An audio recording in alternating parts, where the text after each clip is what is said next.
And when it becomes clear that you're ready to speak, he'll step forward away from the rest of his crew, who keeps his back, but, allows 10 feet of distance as they stand near the bar. The man approaches. Yes? My name's Anton McGarry.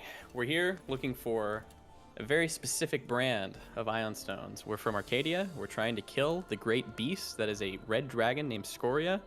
I and my brothers had noticed your ion stones, so we thought we'd have a word with you. But first, we went and talked to the Veracity people, and they said that we should just come in here and kill all of you. So keep ahead on that.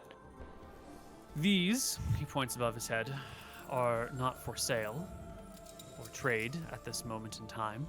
It's fair. I can tell you the general location of where I found them, and you can try your luck up in the cold lands to the far, far north, if you wish.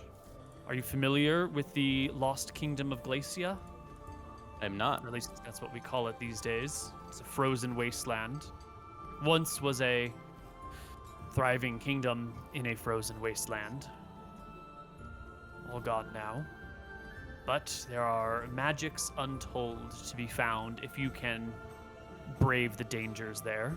The frozen seas, the beasts under them.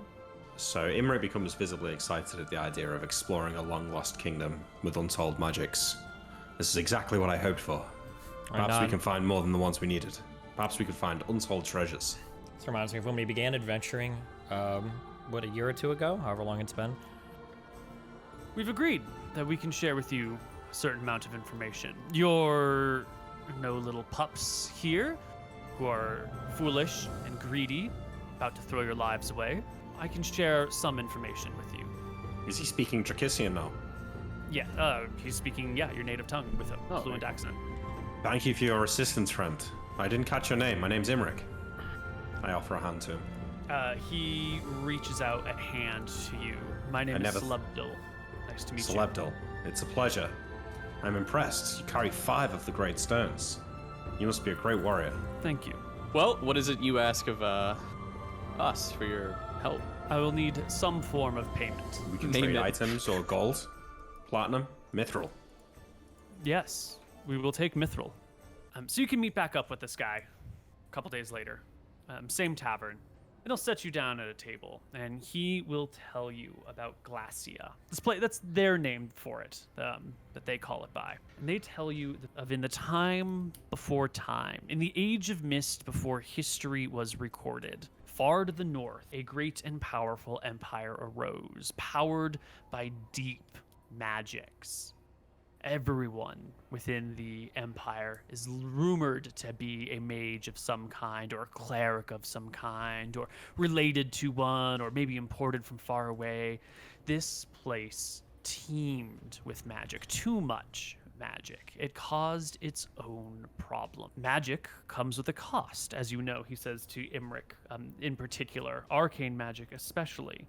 Every time you pull the threads that bind the universe and create your magical effects, there are reverberations elsewhere, small discrepancies. For most of us, this doesn't matter. You cast a light spell here, you might dim light elsewhere or create a spark in the middle of nowhere. Each individual thing is inconsequential.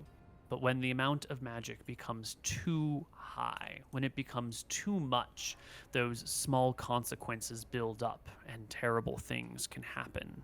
That is the downfall of Glacia. Too much magic in one spot, in a time before time when gods walked the earth. The whole of the continent, or at least what we've seen of it, is distorted. You might have noticed that there aren't any clerics in this tavern. There's a reason for that.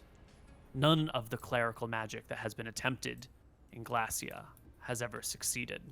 It's as if the gods' prayers are not answered up there. Furthermore, our own spells are prone to failure. I would not teleport to Glacia for all the gold and all the lands of all the world. That's why we take the 2 weeks to sail the frozen seas to get there. Can I ask 2 questions? When you say magic has failed in these lands, is that restricted to magic cast from a person? Do scrolls and potions or magical artifacts still work in the way that you'd expect them to? All magic is occasionally disrupted. All magic seems to falter in this place. And the creatures that roam there, the creatures that have been breeding in this land of permanent magic and permanent disrupted magic, they are unusual beasts. The citadels, castles, and towns that we find are haunted by the spirits of the dead. Spirits which I have put down myself and have been there the next time. This is a dark and cursed land. Hello, everybody, and welcome back to Tombs of Scoria. It has been a little while, but our party is finally ready to head out towards Glacia. We are doing a little bit of a time skip in between the last session and this one as the party gets their gear. We could talk for another couple hours about all the preparations, but I think the nuts and bolts of it are done, and we're hand-waving a lot of it since we just threw some money at the problem. We've got some advisors who can help do this stuff. We don't need to dig around and all of the crap. I will say, because I think it's important that we get just a couple ground things out. So I messaged you before we went live. So Tyrael will go around and talk to Arc Somber, and then get guidance from the Queen. Who are your big sailors, and find out when expeditions go out, why do they normally fail, et cetera, et cetera, et cetera. So if some obvious stupid thing comes up, we're not gonna be like, oh, we never thought that we would need an anchor, and then we die or something stupid. Okay. Right. You'll find that usually when things go awry, it's monsters and storms that sink ships mostly. And then beyond that, it is food and water go bad because they don't have purified water like we do in the modern era, and they don't have water filtration systems. You literally just take a bucket and dip it in river water and then slap a lid on it, and that river water is filled with life and algae and stuff, and after a couple of weeks or months, the water is just impotable anymore. And food can go bad, but if you have a cleric who can cast purify food and water, then that sort of solves those sorts of problems. And those problems are mostly on board ships. Traveling over a frozen area, you don't have that as big of a deal because cold keeps things fresh. So nothing terribly unexpected would have come from those sorts of conversations. I'll cast a divination and see if the journey is gonna be without peril.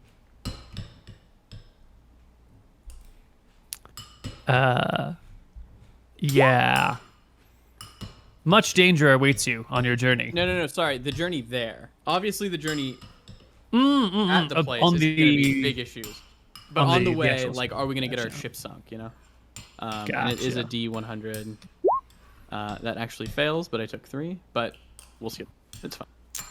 Yeah, you cast your divination about the journey, and it comes back sort of murky. You're not really sure what's going on. So, Before we get into it, I think the cameras need to be swapped around, Stephen. Why? Because the names are wrong. Oh shit! It's the top ones this time. Good job. Thank you.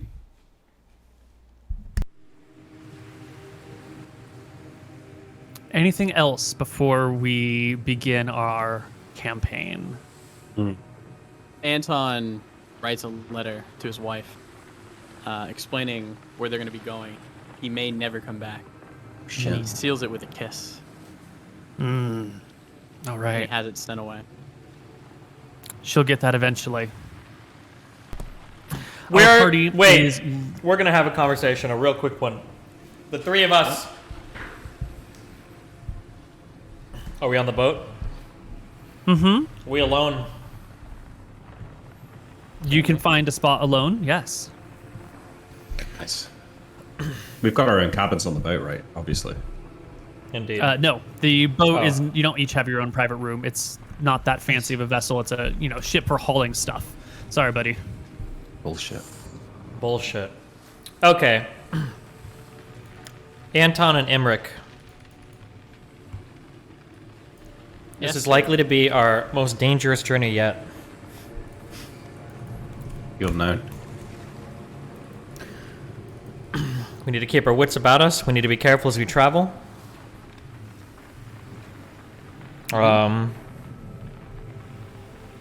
Fuck, I had something I was gonna say and I totally fucking forgot it. I just think that to myself. I nod and I give them both a hug and I say, stay safe, but let's be careful. Okay. It's alright, Cyril. It's a stressful situation for all of us. Just remember, with magic being unreliable here, I'm not sure I can save your asses like every other time. If shit hits the fan. So we gotta be careful. There will be no healing for me either, so...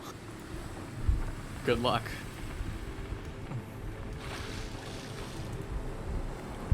Well, All right. we do what we must. Yeah.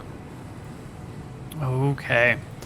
Your vessel packed with sleds, dogs, your people that you are bringing from Arcadia. Jack, Teresa, Lord Khan, Pola. Wait, my mind recycles. I remember we were going to say, this is going to be the largest expedition of people that we've managed before. Establishing a clear chain of command is probably going to be really important. Like, are we functioning as like 3 or 4 independent, like, battalions, or because we have like the 2 night guys too? Like, how does this work? I was going to let each of you control the people who belong to you, and then we could split up the wayfarers. Yeah, I wasn't even necessarily talking to you. I meant between the 3 of us. Like, I'm sorry. Are we functioning like? Well, not. I wasn't telling you to shut up or anything. I just mean like, in terms of like, like how are we? Are we working pretty independently, or is like, are we going to say that Tyrael like has the final say in things, or like working together, and then Tyrael has the final say. Yeah, but I think we need to have someone who we put in charge if we separate from the group. Okay. We need to know who that is. It'll be one of our knights then. Yeah, So the older Gang, one, Neil, right? or Vash. Okay, gotcha. Since we're managing so many people, the clear chain of command is going to be really important. Otherwise, things could get really clusterfucky really quickly. We also need to have like think like simple AI. We need to have like what is the priority on every mission? Like if we have to choose between like one of us dying versus getting some treasure versus like saving food, like what do you think our like general priority is that we tell everybody? Depends on. I think we don't risk lives for items unless it's the ion stones. Okay. I think us 3 understand that we can risk lives for items, but we're not going to let the lower ranks know that. Make that call. Yeah. Yeah, that's going to be us. Has to be a case by case basis, I guess. But if it's just like a perspective, like, oh, should we search this place, but it's extremely dangerous, like, maybe just don't do it. Okay. And then in terms of payment, so were we splitting the items 50-50, half us and half the wayfarers? Or how did we decide we were going to do it? Wayfarers. Or not? Whatever the frost guys are. The Frost Ranger. Yeah. Yeah, your one guide gets an equal split to the 3 of you, so he gets 25% of the loot. You said you specifically wanted the ion stones, and so after that, I think you'll take turns picking from the loot pile. I believe it's 2 guides, Koibu, and 1 dog tamer, or is it 1 guide and 1 dog tamer? It was something like that. I know that we had more than 1, but the loot split was still 25. You can correct me if. Yeah, I don't remember if it was going to be 2 Frost Ranger. I think it was going to be 1 Frost Ranger and then like 1 1 Frost sled Ranger dog and 2 sled dogs. I think 2 that's sled what it dogs was because we that take 3 sounds sled right. dogs. Yep. Okay. Yeah. Okay. And you didn't And you want to get split any more loot, 25%. so it's just the 1 Frost Ranger. Perfect. Okay, and then to be ultra clear, where no one can hear us, we're in a silver-lined cargo container, whatever.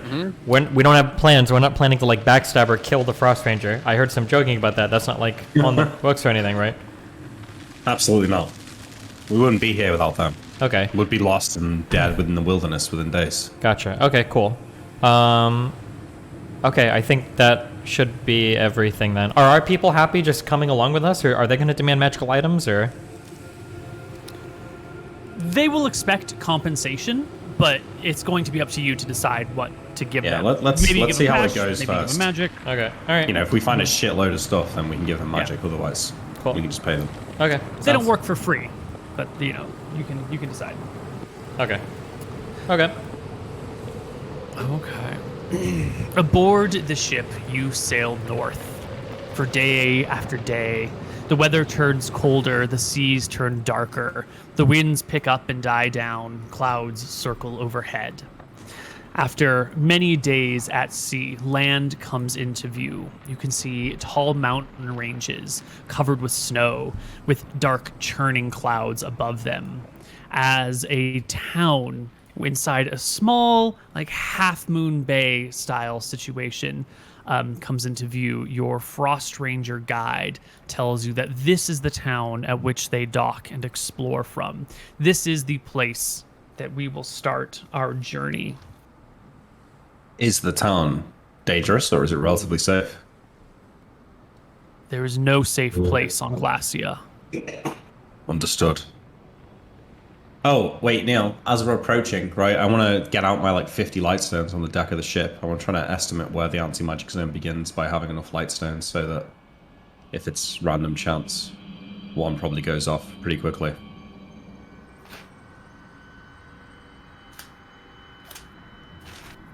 Also, tell me if my crown goes away. I think that's going to be pretty important going forward. Oh, yeah. You can have a mental breakdown. Yeah, Anton's going to figure it out. Oh, shit. I also had a question about magic light. How does a magic lantern work? Does it create a magical fire, or does it just emit magic light? It emits magic light. Okay. There's no magic fire part of a magic lantern. If you have a magic candle that you snap on and it's a magic candle and the fire's on and it burns forever, if a darkness stone comes out, does the fire still light the room, or does the darkness stone put out the fire because is it considered magical or non-magical? How does that work? Just block the lights, the fire would still be there, candle produces normal, non-magical light. Okay. Because it's just a regular flame, but it is ever burning on a candle that can be turned on and off. So that fire doesn't count as magical light. Okay, just checking. Okay, cool. All right.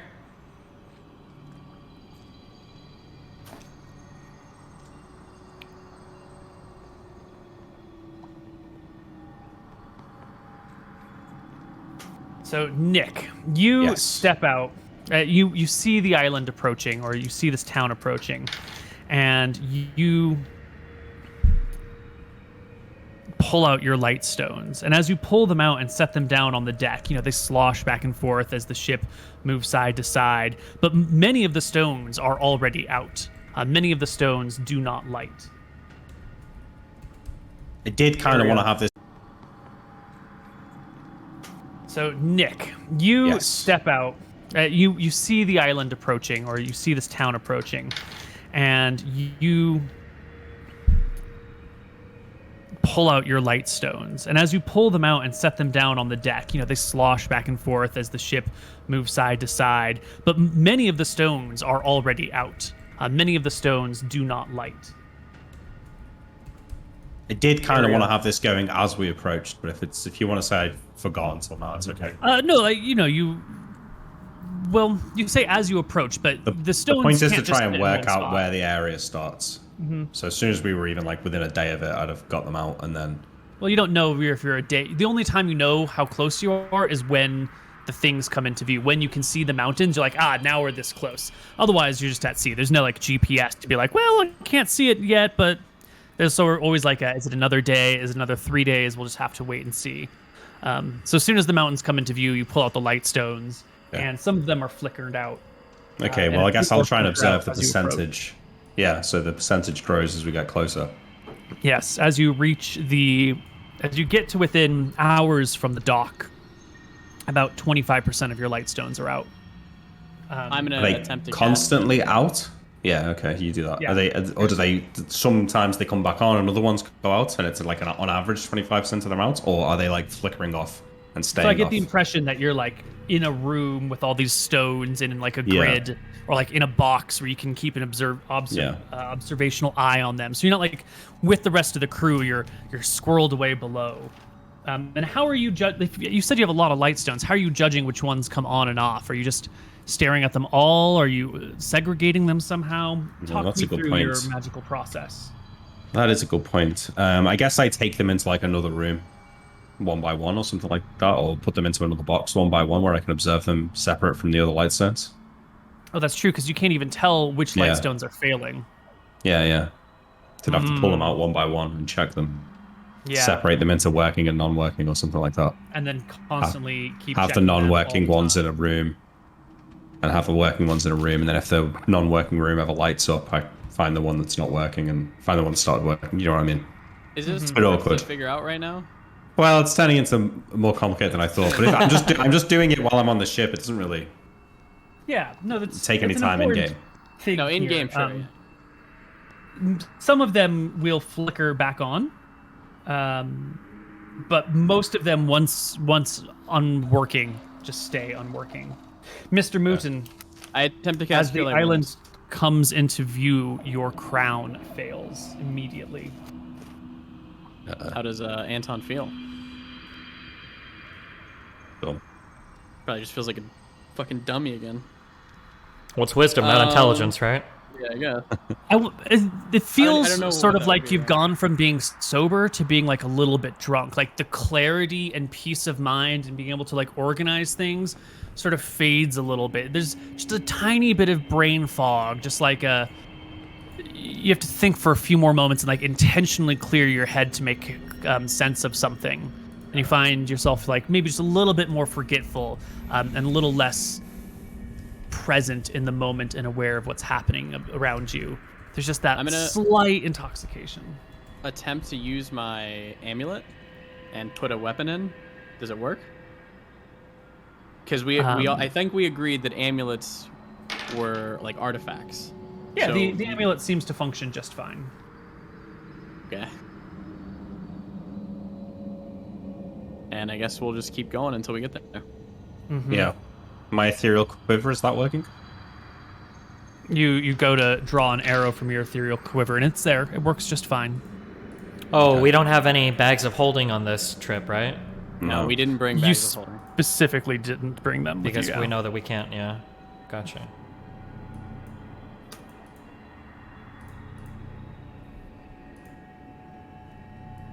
Cool. What are we good? Yeah, We're good. Oh, okay. Yeah. Okay. Just setting up my things over here. Excellent. There are 2 docks before you that stick out from this city, and a frozen river runs between them, bisecting the town. From your position on the boat, you can see a large stone wall, still intact, encompasses the town in a circular fashion, ending at this like Half Moon Bay port, with the dock coming out of the left side of the left side of the river and a dock coming out of the right side of the river. The dock next to the left side has many sunken ships nearby that make it ineffective and not very useful for docking next to. The dock on the right side has a couple of ships as well that are sunken or frozen in place, but still an open spot where your ship can pull on alongside. The sea captain, who has done this journey before, gently pulls the ship up against the dock, and quickly the Frost Rangers, your crew members, the campaign party members, the dog wranglers begin to pull off gear. They pull the dogs off first, then the sleds, and then box by box, crate by crate, the goods are taken off and moved down the stone dock We will into help the them. town. Yeah. Everything here is frozen. A layer of snow covers the rooftops and the ground. You can see that some of the buildings are slightly submerged because the snow in the streets is so high and so well packed. The dogs bark in the distance as they get moved into a more open area.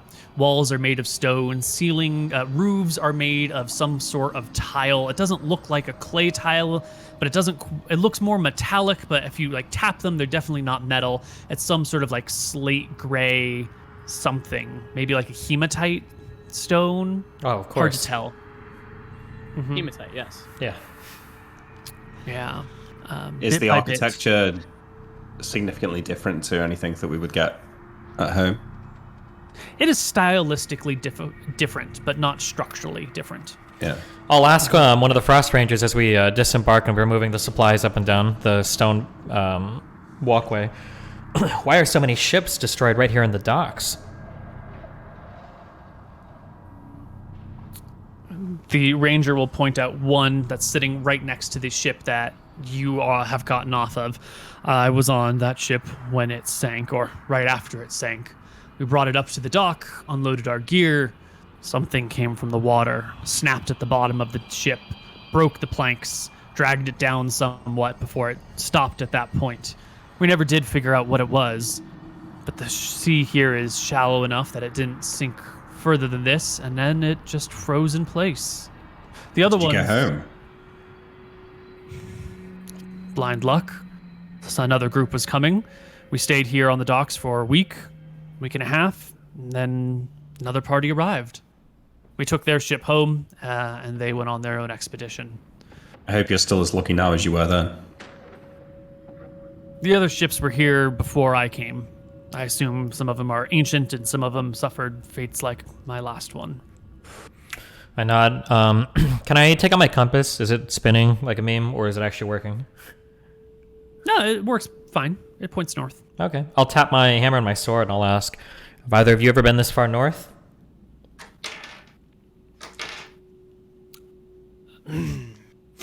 The sword will say, I cannot be sure. Sometimes there is drift in space. I can't remember ever being in a place like this or a place this far north.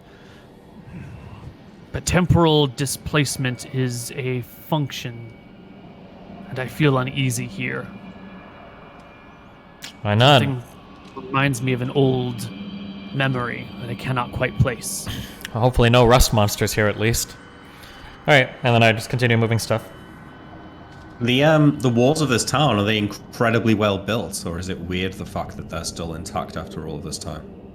I don't know. They're thick stone, and it's a cold area. So What about the rest of the town? Is it still well maintained or not? I wouldn't call it maintained. There's definitely areas of where things have broken or fallen apart, but it does seem like a place preserved in time. Nice, good stone walls that are well built will last a long time. Colosseum is still mostly standing, As everyone's pulling the goods off the ship, Imric will probably just go into a few houses and look around. Is there any bodies in there?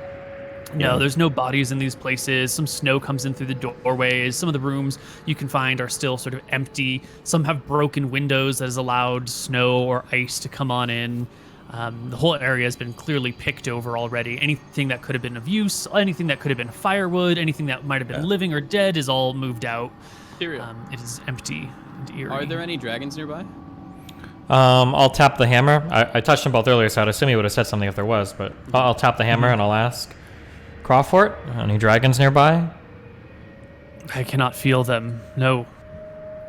Okay, I nod.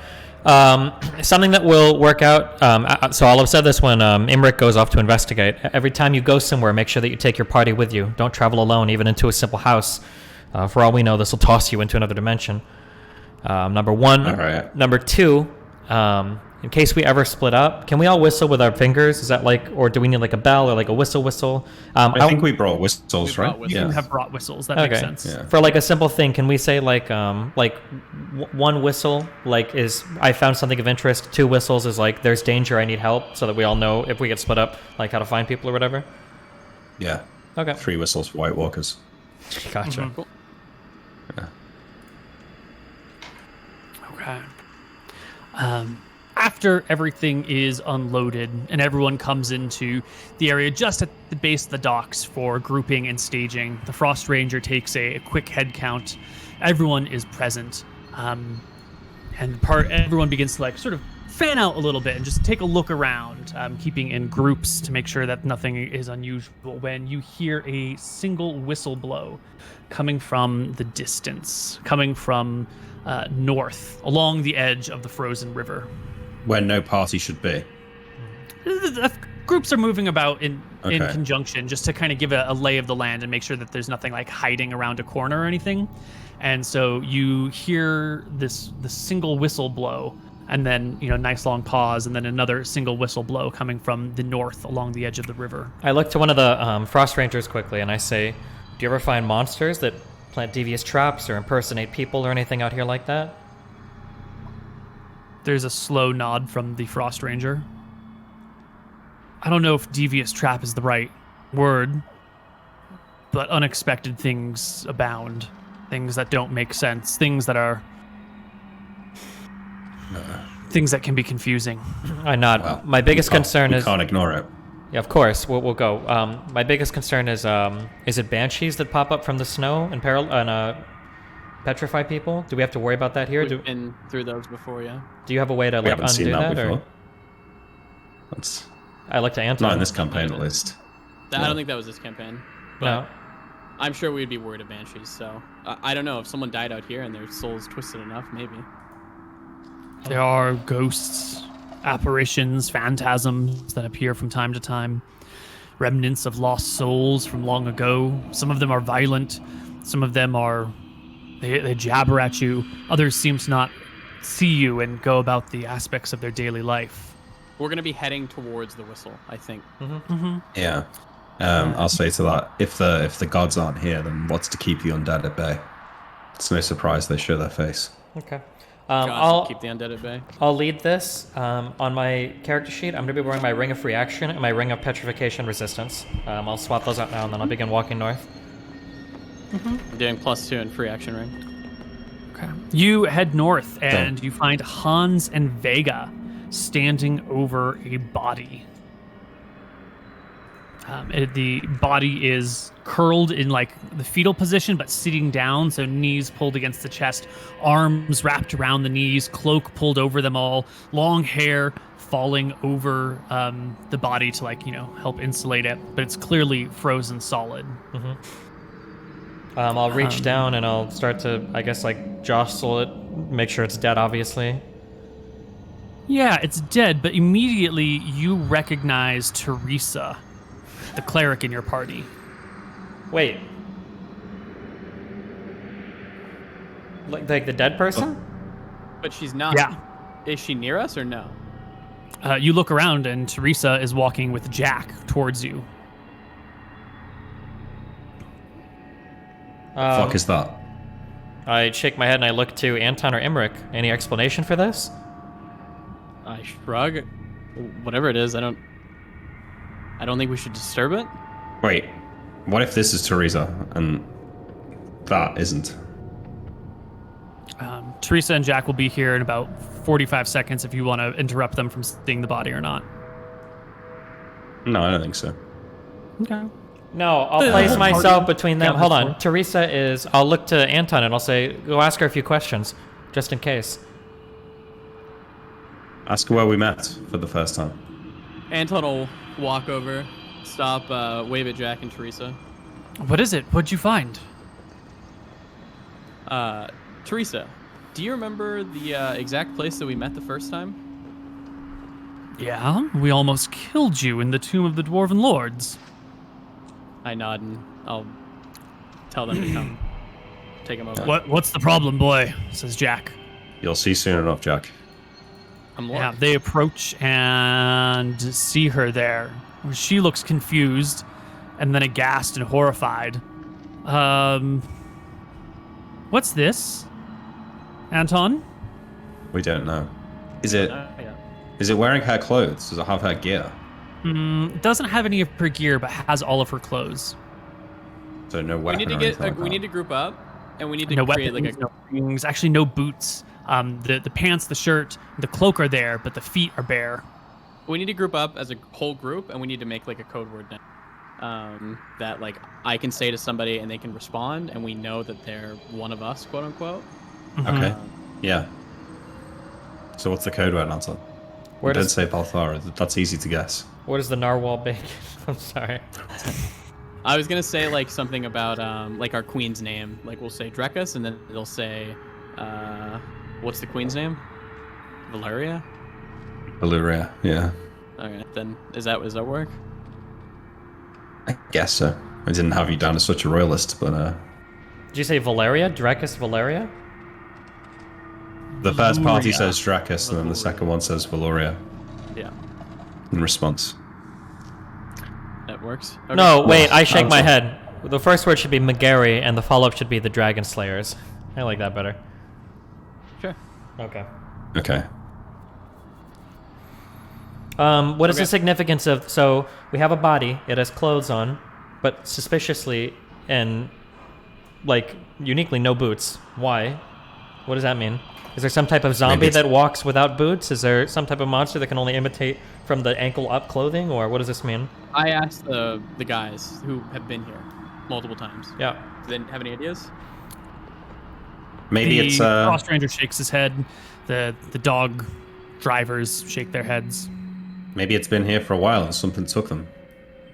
Well, No, I mean, it doesn't really the make issue is sense, that it looks but- like Teresa. Well, I understand that. Maybe it doesn't look like Teresa. Maybe we're just seeing it like that. I attempt to disbelieve the illusion. Yeah. Sorry, I have a What check is it, Neil? a trigger Spell save. I flashback. roll these things in secret. Okay, Yeah. go ahead. I disbelieve. It's still pretty solidly there. Can I take Hans Yeah. will speak up and say, I don't mean to be disrespectful, but we should hack into it, see if it's frozen all the way through. That way we'll have an idea of how long it's been here. I don't think we Good should idea. disturb it. Well, Really? I don't think we should just leave it behind us. No. Let I me think put an arrow in disturbing- its head. It is. As Anton's Wait. saying this, I'll draw an arrow from No, my no, bow no, and I aim should- it I at know! its head. I'm not firing it. I'm just Okay. holding the shot. Just in case, I'll draw my sword.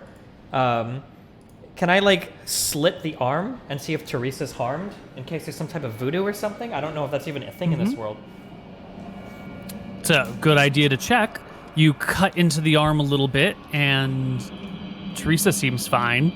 But the arm is like good and solidly frozen. It takes a little bit of like pressure and sawing to get through the flesh, which is clearly like crystallized at this point. Do undead monsters have beating hearts? No. Okay. I don't know. I'll put my ear to the back of it and detect noise. Do I hear anything inside? I like the. You hear nothing from Okay. within the creature. I stand back. I loose the shot Yeah. through the head. Okay. Does it go through, or is it too frozen? It's pretty solid, but the arrow will stick into the skull and then sort of like twinkle out of existence. Final thing, my hammer, it can detect evil? Crawl for it? Does it Six feel alignments. anything as like evil here, or? It does not. Okay, I nod and I draw my sword. Shall I remove its head? Yeah, dude, it's giving me the creeps. Wait, says Teresa. Hold on. I looked at Teresa. Why don't could you feel possibly want this to be comfortable- around? Well, I don't feel comfortable with you hacking my corpse to bits. Jack, I think you should take Teresa away. This is no judgment on you, Teresa. This is a strange situation. I think it's best you stay out of it. Jack agrees with you. Lass, I know you're a cleric of healing, and Martha's a great deity and all, but she's not here to protect us. We'd best destroy this thing, least trouble come to us. And if, well, come on, lass, let's go. And he'll walk with her. Lord Khan and Pola will follow, and the wayfarers will go talk off to the side amongst themselves. I will stand back, I will ready a blow, and I will swing and attempt to sever its head. Yep. You can hack its head off. It eventually falls to the ground. You can roll dice if you want to see if you do it in one blow or two or three. But it is doable. I do. What do I roll? Attack or damage? You just put damage? Attack roll, see if you crit. And then, damage roll, see how high you can do. Yeah, you just 16 and 32. You rip its head off, no problem. Cool. It rolls to the side, frozen all the way through. Okay. We keep Alright. going. I guess we load up the dogs and we're gonna make our way. Yeah, get the sleds out into the open field and start loading them up, and then Okay. let's make a move out of this weird town. At this point, your Frost Ranger will tell you there are 3 exits to the city. There's one on this side, and then there are 2 on the other side of the river. There's one Which on is this the side and least 2 on the- explored. The least explored would be the northwest exit. Why is it explored least? Just by chance, or Their mountain range is to the north and to the east, north and to the west. There's a pass between them that heads deeper inland, but it's not well explored. There's a dark forest there. I don't know why it isn't explored, but no one has come back with reports of it. my worry is if we take the well-explored path, we'll have to travel for much longer before we find areas untouched by your brethren. That is true, Yeah, what although was they the said name? Explored areas are- they said that the deeper we go, though, the more likely there is to be great treasure. No. Yeah. What was the name that we were given from Velthara for me sacrificing? Saladin Keep. Saladin Keep. Yeah. On that note, Neil, is there any signs by the gates out of the city? You'll have to go to them. Yeah. So, We go to the you wanna- closest gate. Yeah. Yeah, the one over here on this side of the river. You can walk to the gate with the rest of the crew, the sled dogs coming behind you, and emblazoned in the very ground itself, the stonework here not covered by snow, are letters. They don't make any sense, but they spell out, if you were to pronounce it, something like Felos Magnar, Felos space Magnar, just like carved into the ground itself. And Your frost ranger friend will say, "We see this word. We don't know what it means. It could be a direction. It could be a welcome. It could be where this road goes. Could be anything." I crouch down next to it. My glasses, do they translate it? No, it just says. I want to just I pull out a scroll, a higher level scroll than I usually would be able to cast and look at it and see if the glasses are working. The glasses don't necessarily change the letters on the scroll to make it more legible, but it does allow you to effectively cast it as if whatever. Okay. Like there's no Does he translation. feel like he effect. can read the scroll? He can always read, like the scroll is in in the language of magic, and you can always pronounce the words, but getting the inflections exactly right and everything is difficult, and the glasses sort of magically help you. We don't have anything written in Mistrayan, do we? Can I'll take out a quill or something and write, can I just write a Yeah. note or something? Yeah. Yeah. Great. Can Yeah. You can look away and then look at it with the glasses, and it'll translate to Drekisian for you. No So the problem. glasses are working, but it just won't. So it must be the name of a place then, perhaps, as opposed to a word like welcome. Yeah. Let's try the other gates. Okay. Okay. All right. You come to the bridge that crosses the frozen river. And it's big. The river is long or wide. It's about like 100 feet across. And this bridge is about 100 feet long and only about 10 feet wide. It seems to be the only bridge in the river, and it seems unnatural, like uselessly narrow for a major port town to only have one bridge crossing a river and having that bridge only be 10 feet wide. That means you can only drive one wagon across the bridge in either direction at a time. But who's the first to step on the bridge? We should probably always decide who goes ahead of the party. Right So who now, wants to it's be the one to probably cross? either Anton or Tyrael. Yeah. I'll always step first since I got the petrification ring on. Yeah. You step on the bridge, and even though the river's 100 feet wide, and the bridge is 100 feet wide, you find yourself halfway across the bridge after only a few paces. Those of you standing on the shore watching, or walking behind him, will see him take a few steps and be halfway across. But is he taking as we very long move- steps or what? No, he's just taking normal steps. It's sort of paradoxical. It doesn't really make sense. He seems to be covering more distance in the same amount of space than he normally would. It's sort of. I'm trying to describe to you something that cannot actually happen in the real world. So yeah. Okay. Yeah. And as you move to the side of the bridge, Tyrael, in probably a little bit of confusion, you'll find that even though the bridge is only 10 feet wide, you have about 30 feet of space to cross the bridge side to side. I nod. Okay. I think so. No. Now that you're unintentionally halfway across, do you finish crossing? I may as well. I mean, Anton will come after him. Yeah. Yeah. Tyrael will be ahead. You catch up but- practically instantly, Anton. And you will cross to the other side of the bridge fairly easily with no ill effects. Okay, are we here? You- Are we here to cross to continue on in this endeavor, or are we here looking for signage? We're checking the gates. We're going to check the other two gates on this side of the river. What are we checking them for? Just see if there's any Words. signs. What Because would- if there is a sign saying solid and keep, it'd be pretty stupid if we missed it. Oh, okay. Yeah. And we needed to go to there because the That's where That's the where Ironstones are. Velthar told us the Ironstones were. Gotcha. Yeah. All right, so Wait, did once we- we get to the side, Did we utter to that cross. name to the Frost Rangers to see if they were familiar with any signage They about have that? no idea. They had no idea. Okay, gotcha. Yeah, they don't know. Are you two okay? I shout across the river. Yeah, it seems fine. Let us cross first, then send two at a time. Okay. So once you So get me and across, Tyrael I'll will go. continue. Yeah. We'll cross Go the whole over way. 2 by 2. It is an easy thing to cross the river. There's no ill effects, but the bridge does bend space in a weird way.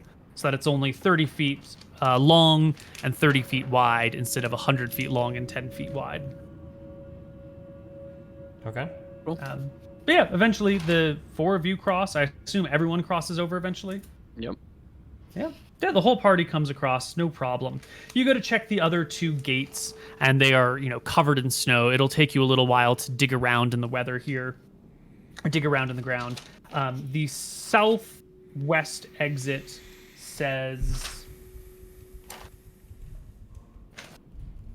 Why can I not... says Kodia, Kodia. And again, your glasses do not change it. And the northwest exit, after digging through the snow, will say the word Saladin carved in great stone letters. Well, That's what we want. there we go. We're going that way, boys. Yep. That was easier than expected. There's By not. now- There's not like a number or anything next to it, right? Mm-mm. No. Okay. I say to the Frost Ranger, had you not seen this sign before? We asked you about Saladin Keep. You said you'd never heard of it. I've never come this way before. I've always headed out to the east. West is, I don't know. I haven't been this way. Well, this is a good start. By now, the sun is beginning to set. You didn't arrive at the start of the day, and it took a while to unload the ship and move around to get your bearings in this frozen town. The ranger will direct you to a large building that has an underground component to it where he and his other companions have rested when they've had to hang out in town. It's not any warmer down there, but it is free from wind and snow that will blow. Okay. Is it big enough to fit all of us? Yes, the dogs and the sleds will have to stay upstairs. The sleds and gear outside. The dogs probably up in the area above, unless you want to get like super cozy with some canines. We want I like like them. 4 people probably going on watch and watching these things to wake everybody else. Does that make sense? Mm-hmm. Cool. All right. In the morning, I want to try and cast some spells that like a stone skin, Not at quite least. there yet. Yeah, I don't know if Yeah. we make it through the night yet.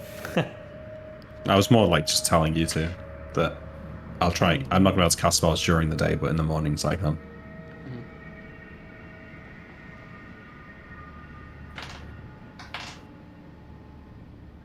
As you all come down into the bottom of this building, there is an apparition down there. It is the phantasmal image of a heavy-set woman with a large apron who seems to be holding a mug in one hand and leaning over and fiddling with something that does not exist, and holding the mug out before her. After a few moments, she picks it up and takes a sip from the mug, and giving a large sigh of relief. Anton will do like a courteous bow. You bow at the person. Yeah. She looks up at you. This bow sort of catches her attention, and she walks over to you and says something to you in a language you don't understand. Might as well be Finnish for all we know. Just jabbers at you a little. What's the And then body jabbers language at you like? again. At first, when she was, pouring herself a drink from something, it seemed tense and then relaxed. And now that she sees Anton, it's a little bit more worried. Her brow furrows, her voice rises in pitch.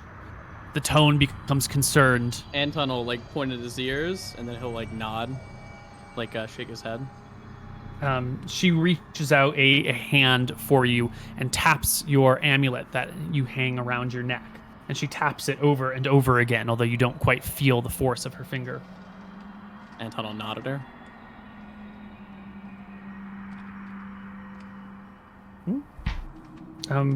She doesn't stop. Damn. I look to the Frost getting kind of Rangers. annoying. Do they have any experience with this? Have you seen anything like this before? Yeah, there are specters from time to time. This one doesn't seem violent. That's nice. I shrug and I look to Anton. Guess she likes your Not amulet. annoying huh? me. Yeah, I don't care. No women all your life, Anton, and then as soon as you get married, Can't fight them off. Unlucky. Hopefully Alex doesn't mind. Anton will kind of like push the specter back respectfully. Your hands go right through her. She doesn't seem to stop. She continues to jabber at you, growing more desperate and worried with her each vocal remark. The Frost Ranger with you says, I don't know if this is the right thing to do or not, but they are killable. And he begins to loosen his sword when Teresa cries out, you can't just, it's a spirit. You don't know what damage they'll be doing to her. She's causing me no harm. Obviously she's frightened. She doesn't know where she is. I don't want to kill any spirits or anything like that. Just leave her be. I'm not annoyed with it. Let's just try and rest. The group shuffles down. The ghost remains, following Anton everywhere he goes, clipping through other people as if they're not there, badgering at him, pulling at him as best as she can, even though she can't actually touch you. Is she still fascinated with the amulet, or just with Anton? She returns to the amulet from time to time again, but she seems to be pleading with Anton for something, and her whines and kind of desperate cries slowly grow in volume until they're like, mild shrieks and slight wails. I guess as we're like sitting there for the evening, I'll say to Anton, perhaps the Spectre wants vengeance, Anton. That is my guess, or perhaps the Spectre is pleading with Velthara to stop the vengeance. Keep in mind, when I talked to Velthara, she said that there's much vengeance already happening here, and she will not put an end to it. I think this is her work. Anton will try and cast tongues. Can't cast it, right? Well, I'm saying. Oh, you might be able to cast your spells that you already had memorized, I don't know. It fails immediately. Okay. You say the words, you go through the motions, and you don't even feel magic coursing through you. You feel like a street magician who's faking it all in the process. Interesting. I do have a scroll of tongues, but I don't think now's the time to use it. I don't either. Yeah. Montem speaks up and says, I hate to be a bother, but there's no way any of us are going to get rest with this relentless woman wailing at us all night. Anton will do turn undead. Again, nothing comes from you. Your divine magic is just empty. Cringe. I'll look to the specter and I'll draw my sword. It is a magical sword. Well, hopefully. And I'll shout out to the specter. I'll just say leave and be gone, and I'll wave at it with my sword, try to wave it off. It's like she doesn't even see you. She has no concept that you're here. And Teresa will get up and come before you and say, you can't just start killing these things.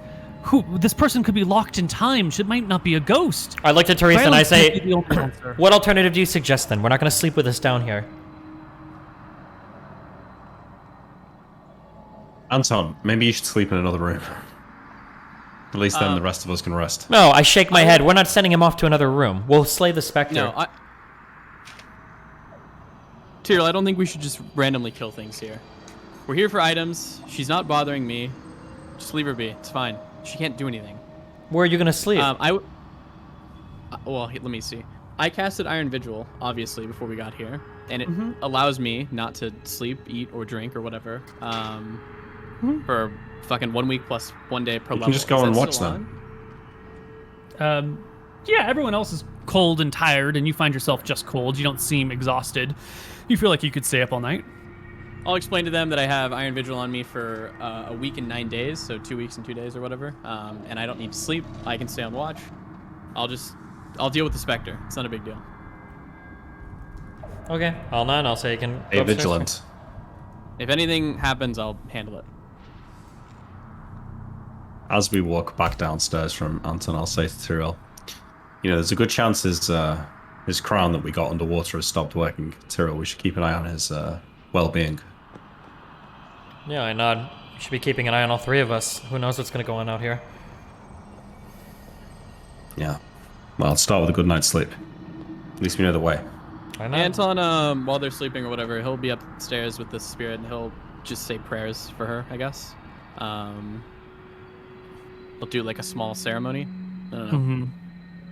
You can say your prayers. The shrieky, the desperate cries of the woman in the apron grow and grow. Her face quivers, the blubber down her arms shakes as she like tries Is to it getting grab you and loud? jostle you. Yes, it's getting louder. It's getting more desperate. It's like growing a hint of, what do you call that? It's like anguish, you know, Anton is, unrelenting suffering. Okay, everybody's downstairs. We know that the Teresa cleric is going to have a big problem if we slay the specter in front of her. So Anton's going to kill the specter, and the Teresa cleric won't know. The specter will have went away when I said some prayers. So here's the attack roll. 27. Yeah. Your spear goes right through the specter, and it just evaporates and is gone. Cool. And you are left in quiet. Are you taking watch with anyone else, or is it just you on watch tonight? I will want watch with 3 others. I think Okay, 4 so the people other to people watch will- when we have such a big party, or 2 or 3. Other people will rotate through then. Excellent. And I'm just going to assume we're not going to have the sled drivers on watch because they're not warriors of any kind, and they're Correct. probably not. Okay, we'll just rotate through the On other watch people. when I killed the specter, it would have been me and Brain Gang. Okay. That night, the weather takes a foul turn, and it doesn't begin to rain, but it does begin to hail. And at first, the hail pellets are small, and they grow in size throughout the night. Now, everyone else is underground in a nice, cozy chamber, warmed by everyone's own body heat and whatever little fire you might have built. So they're sort of oblivious to the sounds of the hail smashing against tiles and against stones, but you can hear it, and it grows in volume. You look outside through one of these open doorways, and if you were out there in that hailstorm, it would be brutal conditions. It's not the sort of conditions on which one can normally travel or walk. Our gear's safe, though? Yeah, you've got some big barrels on crates and tarp covering them all. Unless the hailstones get like ridiculously out of hand, they shouldn't break a barrel. Okay. Not worried about it then. Yeah. And why don't we take our first break right here as everyone settles in to sleep for the night? All right. We'll be back. Hello, here. everybody, and welcome back. We're going to do something a little bit strange right here. I want to have a quick one-on-one with some of you. So would Imric and Anton take off your headphones for a little bit? Yeah, go the fuck away. Time to really get this shit rolling, okay? I kill them both, Koibu. PvP. Great. You read my mind. No, you go to sleep. Or at least it feels like sleep. Okay. I'm not supposed to have any But music, you right? find your... Oh, I'm bringing it in. Yeah. Okay, gotcha. You find yourself in an unusual situation. You find yourself sort of drifting through like a void until a familiar sight comes into view in the distance. It is the castle at Wicthron Rorenta. And you find yourself sort of like you might in a dream, appearing within the halls of the castle and walking down one of these long halls until you come to an open doorway where you can see the queen, your aunt, having court with people. Here are a couple of her bodyguards. The High Cleric of Wicthron Rorenta is here. Arc Somber is here. Notably, Clurtus is gone. There are a couple of other advisors who you remember that last time you spoke with them, where there are all those like high-level generals and officers. A few of them are scattered about, even some faces you recognize personally. And there is a conversation happening in the room. Specifically, there is a report being delivered by one of these higher-level officers that Scoria has been slain. The beast has finally been laid low. There's room for our soldiers to march unstopped all the way through Mystria, we can finally consolidate power on this continent. All that stands left are the Akubans, and the Civil War has left them desperate. They should be no problem at all once we finish our conquest of Eridon and Mystria. There's a round of applause that goes about. Somber says, I saw much from the final battle. The volcano seemed to shift, or the lair of Scoria seemed to shift, and smoke seemed to rise from it as if from a volcano. A whole flock of creatures flew out the very top and vanished into the air. If the general is to be believed, I mean, I should say that I believe the general. I think Scoria is finally dead. Your nephews should be here soon. They teleport usually to the mountain and then another day back to town. And then there's a bit of silence. And the High Cleric says, well, Your Majesty, what's next? And the Queen, looking out over her council, looks directly at one of the other generals here. I believe the useful idiots have played their final cards and are done. I don't think we have any more use for them. Would you please take them to the Royal Hot Springs? Tell them I will be meeting them there. And when they arrive and their gear is taken off and they are vulnerable in the water, make swift work of them. We'll reappropriate their equipment, send it off to the people that are needed, and we can do away with these useful but annoying fools once and for all. No questions about what happens next. Are we all agreed? And she looks from person to person. You can see Somber shifting uncomfortably and saying, I know this is something we had talked about a long time ago, but I can't help but feel they've been of such use it would be a shame to discard them at this moment.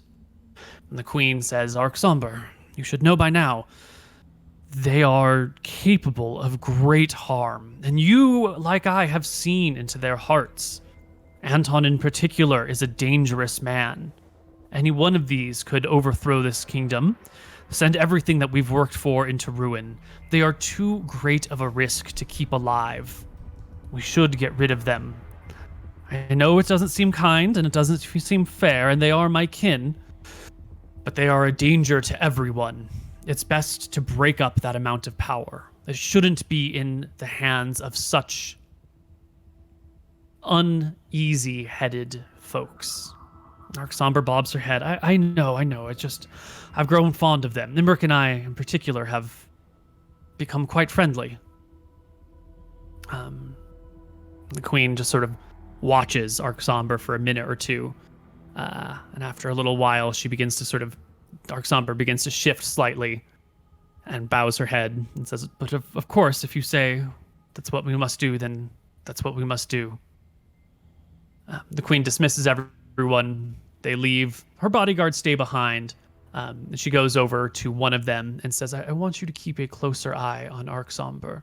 Make sure that her apprentice is still keeping an eye for us. And if there is any news that she might be shifting in her persuasions, tell me as quickly as possible. And then she and the other bodyguard exit the room, leaving you not seen, not heard, but here. Am I able to walk around? Can I follow the Queen out of the room, or? Yeah. She walks with her guards, two behind her, two in front of her. They head back to her personal chambers where two walk in with her. One of them sort of walks around the room, makes sure no one's in here. The other two stand outside. One of them goes to the window. One of them stands on the inside of the door. The Queen moves behind a screen and begins to change clothes out of her meeting garments into casual evening wear for hanging out as the sun goes down out the windows. Is there, we've had a lot of things where people are scrying on us and other magical observations. Do I feel any type of magical eyes on me or anything like that? No, you don't. I nod. Everything Does this feel fine and ordinary. More real than most dreams would feel? Is this a pretty exceptional dream? Yeah, you're hearing direct conversation. Aside from the like approach to the castle where there was like misty voids and then you're sort of in the castle. Aside from that, this feels more like it feels more like scrying than it does dreaming. I speak into the air. Is somebody showing me this? There comes no reply.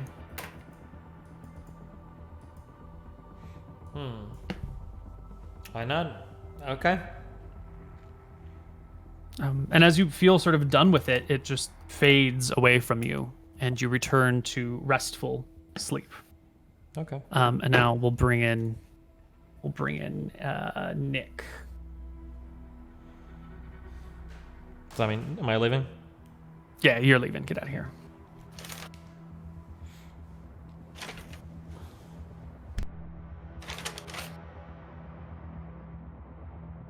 Nick, hello. Hello. You're muted. Perfect. Your night goes sort of peacefully and without problem. Great. But when you wake up in the morning, you find that the chamber that you're in down here is sort of empty. Like your other party members aren't around, and there is a note sort of sitting on the staircase leading up out of this basement area.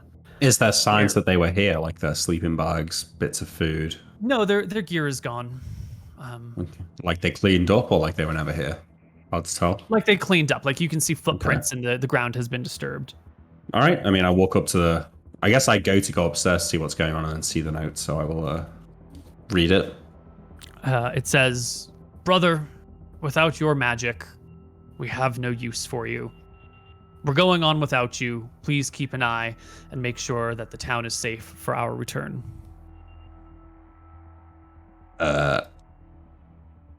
Do I feel like I've overslept, or? Not really. It should strike you as a little bit odd that everyone managed to get up and leave without you noticing. Okay, I mean, I'm very obviously highly suspicious of this. Not trying to metagame. I mean, it's very suspicious. So I guess I will pick up the note, and I will like take the glasses off and take another look at them. It still says the same thing, right? Yep. Okay, I put the glasses back on. I'll pocket the note. Yeah, as you can pocket your note, you notice that your weapons aren't here. You don't sleep in your sword belt or anything like that. And as you look around, your glasses were on your body, but your weapons are not on your body. Is my armor gone? Your armor is not on your body. No, it's just you and your clothes. No backpack either. Nope. They took everything. Okay, I mean, I go upstairs. And your sleeping bag, yeah. All right. You head upstairs. It's empty. The dogs are gone. There's tracks in the snow where the sleighs have been taken, and they like head off in that direction.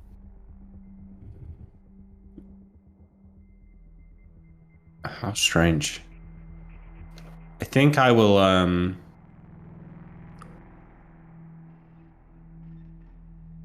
think maybe I'm dreaming. I'll try and like pinch myself awake. No, you just pinch yourself and it hurts. I mean, not that much. Like, it's cold, so your skin's kind of numb. So it's that, like, I can feel myself pinching, but, like, you know, all your senses are slightly dulled. What about, like, my side, like, my dagger and stuff like that? Like, is that all gone as well? Yeah, it's all gone. You wouldn't sleep with your dagger. Like, you'd take your belt off to sleep usually. It's pretty uncomfortable. Yeah. So I've got no armor, no weapons. I will... Do I have a whistle hanging around my neck? Nope. Just I'll go out. I take a few steps out into the snow outside of the door of this house. It's freezing, right? Mm-hmm. There's very clear tracks where the party has gone. I mean, I call out, Tyrael! Anton! Into the blowing give me a winds. perception check. Okay.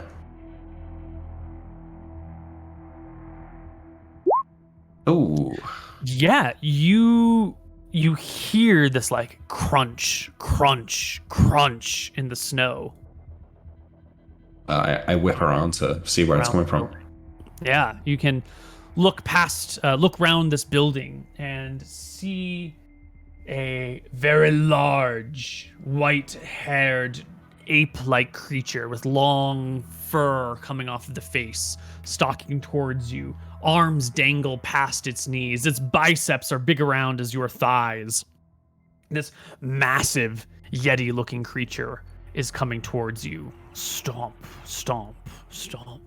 Back into the house. I've got no weapons at all. I mean, if I look at my character sheet, is everything gone apart from my clothes? You're just wearing your clothes. Yeah. Yeah. I go back to the house and close the door and start looking around for a weapon. As we said before, these places are all pretty empty. There's nothing lying about here. The door is long gone by now. It doesn't exist anymore. There's no door. You can be inside the house, and the large, abominable snowman arrives at the door and squats down and peers inside to look at you. Can I not grab a piece of wood or something? What piece of wood? I don't know, break something off a chair arm or something. No. All the chairs have long ago been used for fuel or dragged away. It's empty and dirty inside here. There's snow. There might be some chunks of ice, some clumps of dirt, the stone walls themselves, but that's about it. I say to the Yeti, I don't believe your tricks. Release your grasp on my mind. And does not do anything. It leans, through the doorway. It's a big creature, it's 8 feet tall, and this is a normal-sized human doorway. Yeah. You expect the creature could probably squeeze through, but it would be vulnerable for a moment if it did so. And it too seems to be aware of the awkwardness of the situation. It gets down low and reaches a long arm in and starts to grab around for you. I feel like it's watching me, it can see me. Not when its head is beside the door, but it reaches in, and the room's big enough that you've got some room to move back. Has this place got windows in it? There are some small windows, yes. Do I feel like I could get out and climb up the windows to the roof? Or... Yeah, you could probably squeeze through a window. Yeah, while it's not looking, I'm going to try and do that. I want to squeeze out the window and try and climb up on the roof quietly. All right. You give me a dex check as you slip out through this window. No problem. Absolutely, no problem at all. Oh. Oh, yeah. It's hard to get out, and as you fall through the window, you land with a loud, through the snow. And then there is the sound of the creature as it barrels round the building. You pick yourself off, snow coming through your clothes as the Yeti moves to your side of the building. I'm going to need you to roll me initiative against this creature, which is clearly here to maul and kill you. What's the, for attacking with fists? 2 or 3? 3. Okay. Okay, maybe I'm running instead, actually. It's both 3. Yeah, I'm going to try and... If I beat the initiative, I want to run. If it gets me, I want to try and maybe fight. Okay. It will roll... Little bitch. Ooh. +6 is a 6 and 2 is 7. No, 8. I can swear I can do math. And what did you roll here? 12. A 12. Excellent. The Yeti goes first. It will reach out with one of its large hands for you. A modified 12. What is your AC without any armor, with just your clothes? With just my clothes, my AC would be... Is it just 10? No, I've got 1 from Dex. What about my rings? Are they gone? Your rings are gone. Cloak of protection gone? No, your cloak is on you. Okay. What about my buckler shield? No. Okay, so 13 AC. So the 12 is just barely a miss with the first claw attack, which reaches for you. The second one goes for a grab for a modified 20, natural 15, so no crit. And it will smash you with 3 points of damage. It lets out a ferocious roar. Okay. And it is your turn. Alright. This fucking Yeti's about to get a lesson in humility. Can I get 2 attacks with my 2 hands? It would be dual wielding, so take the normal dual wielding penalties, but yes. -1 for high dex though, right? Or is it based on missile adjustments, or is it based on defense adjustment? missile adjustment. Okay, so never mind. So it's -2 and -4. I'll just do the one attack. +9 for level. There's nothing else, is there? So I punch it in the face for an 11. To hit. AC Done. 14 on this creature. Oh, no, so it's a miss then. Yeah. Whoosh. Or it's more like you go to make a slam against it and you impact it, but not appreciably damaging it. Do you have an offhand attack that you were going to do? No, I didn't take the -2, so no.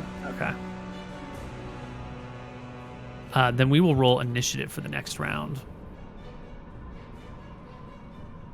I'm just adding the initiative options back into the character sheets. All right, our Yeti will roll with a 9, and you got a 6, so go ahead. You and the Yeti are like back against the edge of this building, the windows next to you, the roof slants up above you, the Yeti towers over you, open streets to behind the Yeti, another building to your right, a small alleyway behind you. Snow is whipping around all over the place. Do I feel like I could disengage through the window or not? If you take as an action, yes. You could probably do some sort of feint, try and provoke it in a different way, and then leap through the window. Again, it's going to require a dex check to get through gracefully. That's what I do. That's what I do. All right. Dex I check feint, it. dodging the Yeti, and then leap through the window with a 26. Easy peasy. You roll inside, clear and free of the monster. What are you going to do from the inside? I don't know. I go back downstairs. I want to look around that room. Yeah, you head back downstairs with the rest of your movement. You can hear the Yeti stomping round the outside of the building, heading back to the front door, and then the heaving, groaning cries of a large creature squeezing itself into a tight space. Oh, shit. Is there any other rooms off this room?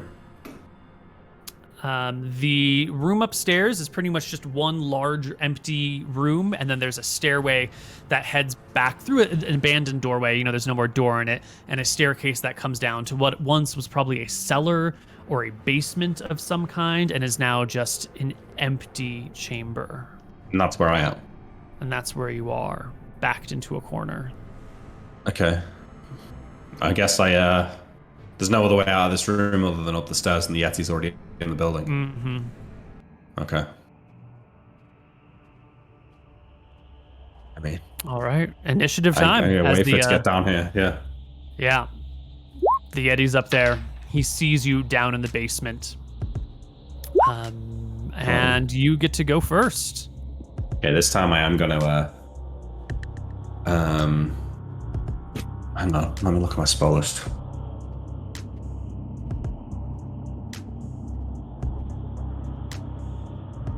Okay, I'm not wearing armor. I had it learned from yesterday, and I haven't cast it. So as the Yeti comes down the stairs, I'm casting Magic Missile. Excellent. You recite the words to the spell. Your hands move in the appropriate gestures. You draw the shapes in the space before you. You speak the words, and you find, just as your brothers had said, there is no magic left in you. The spell fizzles as you desperately try, and the Yeti comes marching down in your direction, swinging one fist at you with a 14 and the other with a 12. 14 hits. Will strike you for 4 points of damage, and you stumble backwards as it has squeezed through the doorway and come down the stairs, putting itself between you and the staircase. It lets out a roar. Okay. Initiative. What are you gonna do? Sometimes you just gotta beat the Yetis to death. With your fists? I mean, what choice do I have? There's nothing else here. I'm just gonna see how this round goes. Okay. All right. Well, you win initiative. Yeah, I do both attacks this time. So first one's with a -2. At the 27. You double critical the Yeti The second as it attack comes down is to grab your throat. Ooh, natural one. Yeah. As it comes down to grab at you, it sort of bats one of your hands to the side, exposing its neck in such a way that you manage to just tap it with the knuckles right in the No. weakened point. No? My knuckles just missed, and I extend my fingers and jab it right in the Adam's apple, for the critical hit against the throat. Is it D3, right? D2, but you double critted, so 3D2. Yeah, fuck. Oh my god. You smash the Yeti's throat with your fingertips and pull out some hair as you retract him. The creature shakes its head, throws itself back in surprise and stunnedness as it reaches out with a hand. A 15 and 5 is 20, and a 1 and 5 is a 6 as well. The 20 will do you 1 more point of damage. How healthy does it look? Do you not see the bar? Oh, all right. Where are we looking? In roll 20? Yeah, whereabouts? In roll 20? Oh, sorry. Here. Oh, I'm kicking its ass. Let's go. All right. Next round. Just gonna punch the Yeti to death. And you will win initiative. Can I kick here rather than punch for an extra damage? I mean, I'm a level 10 fighter. I think I can throw a kick. Yeah, kicks do D3, but I don't think you get you can't dual wield your feet. Okay, so it would just be one. Okay, no, I'm sticking to hands then. Yeah. Wait, I need to knock one of its teeth out and then use that as a dagger. That's the plan. Okay. So -2 on the first attack. Oh my god. Ooh, another natural On the one. offhand, 18 Is a strike. for 1 damage. First one goes wide. Second one hits into the Yeti, who will attempt to, instead of attack you, just grab you and lift you up. It's going to change its combat style here. So it reaches with both hands. I get attacks of opportunity. You don't have a weapon. Fist or a deadly 13 weapon. and 5 is an 18. The Yeti will grab you. Give me an opposed strength check to see if you can resist it as it tries to. Can I use Dex? Yeah. No. Okay.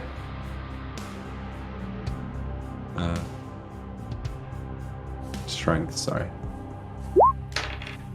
13. It will roll a 29. Yeah. It lifts you both arms up, pretty high right in front of it. It opens its mouth. You can see big, sharp fangs salivating down. It licks its lips, and you get the distinct impression it's going to eat you next round. Initiative.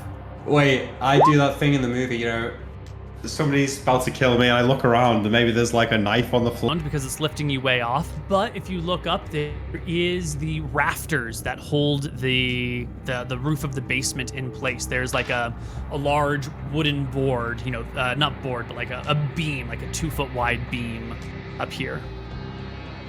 That'll help you or not. And the Yeti rolls terribly on initiative. Oh, wait, because I'm level 10, right? I should get extra attacks on every other round, right? Yes. Can I do an extra? I think I would have been 2, but can I just do 1 now? Sure. That's fine. Yeah, okay. But it's also your turn, so you should make an attack for last round, and then Yeah. what you're doing. Would I still get the -2 on that? Yeah, yes. Okay, 13, that misses. All right, if I can reach the...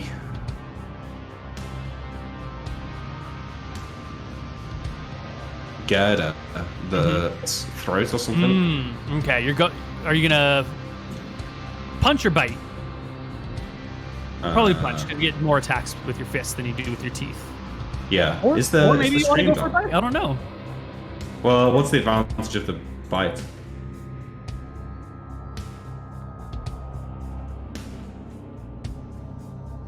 Okay, yeah, I'm gonna go for a... No, I'm gonna try and disable its eyes or something. Yeah, I just go for my attacks. I'm just going for eye gouges. Okay. 26 and a 14. The 26 is another double crit. The 14 is a regular hit. You go for an eye gouge and you jam your 2 fingers right in its face with that 26. Roll me triple damage. Okay, and then I'll do the D2 for the other one as well, so... Yeah. 6 damage. Yeah, you gouge the Yeti in the eye. So much so that I'm going to make the Yeti make a morale check to see if it can hold on to you, because this is a unpleasant, uncomfortable experience. It has elite morale 13, but it does roll a 16. It sort of freaks out for a moment, and I'll give you another opposed strength check to while it's like reeling from the shock of having its eye gouged. You will fail to escape, and it will try to sink its teeth into you with a 3 and 5. Even with a +2 for you being like semi-held is still going to be a miss. It's only a 10. It would hit a normal person. What is your source of AC coming from? 1 from Dex, 2 from the cloak. Okay. I think the Dex AC might be dodged here, but the cloak will definitely help you out. And you can magically avoid the attack that ends near your shoulder, scraping against your arm, but not actually sinking in and ripping your flesh.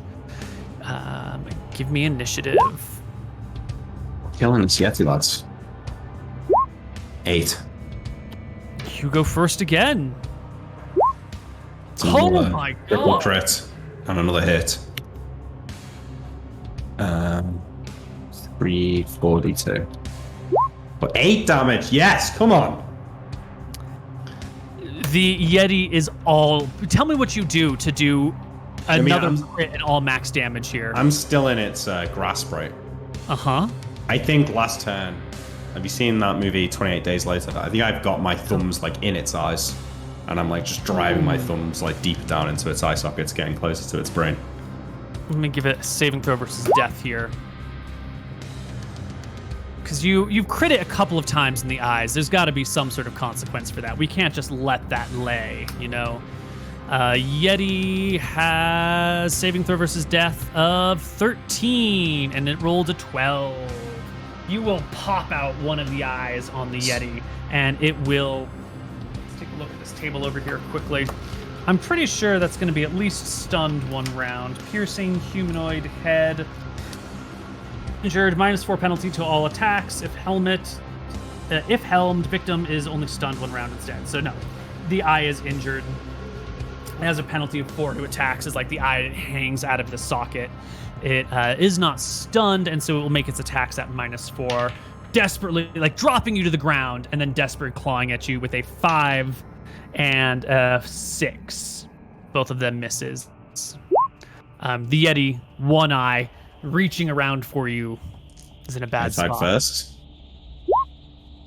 Oh, yes! Channeling Archie, let's go. Okay, another triple crit. Boom! 5 damage. Punch the dick. You punch the dick. The Yeti falls unconscious, and you can just rend it with your hands. You can break its skull. You can pull out its eyes. You can rip its tongue off and shove it down its throat to finish off the Yeti. Yeah. How long are its claws? Oh, about, yay long. But as you plop down in exhaustion after the near-death experience, everything sort of swims to darkness.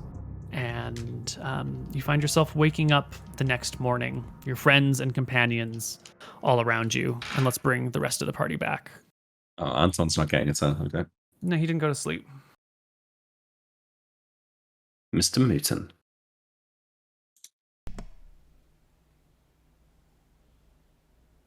Hello, hello. Whoa. All right. The rest of the party wakes up. Anton, by the time that they're awake, you've had a couple of shifts coming through. The storm is still raging. The hailstones are still pounding outside. It is a misty day with difficult weather. You'll all wake up to the sound of heavy hail. I say to Tyrell as I wake up, I had the weirdest dream last night, Tyrell. Do I feel I well didn't rested? sleep well at all. Oh. I shrug my shoulders. I'm sure this land is going to play many tricks on us. Just keep your wits about you. I'm sure we'll be fine. What'd you dream about? You wouldn't ever leave me here, would you? Leave My you spell here. stopped working. If I'm being honest with you, I think I'd be more likely to leave Anton here than anything else, but no, of course not. Good to know. Yeah, I don't know. It's just a weird dream. I look around, the other people down here, do they look like they've slept poorly?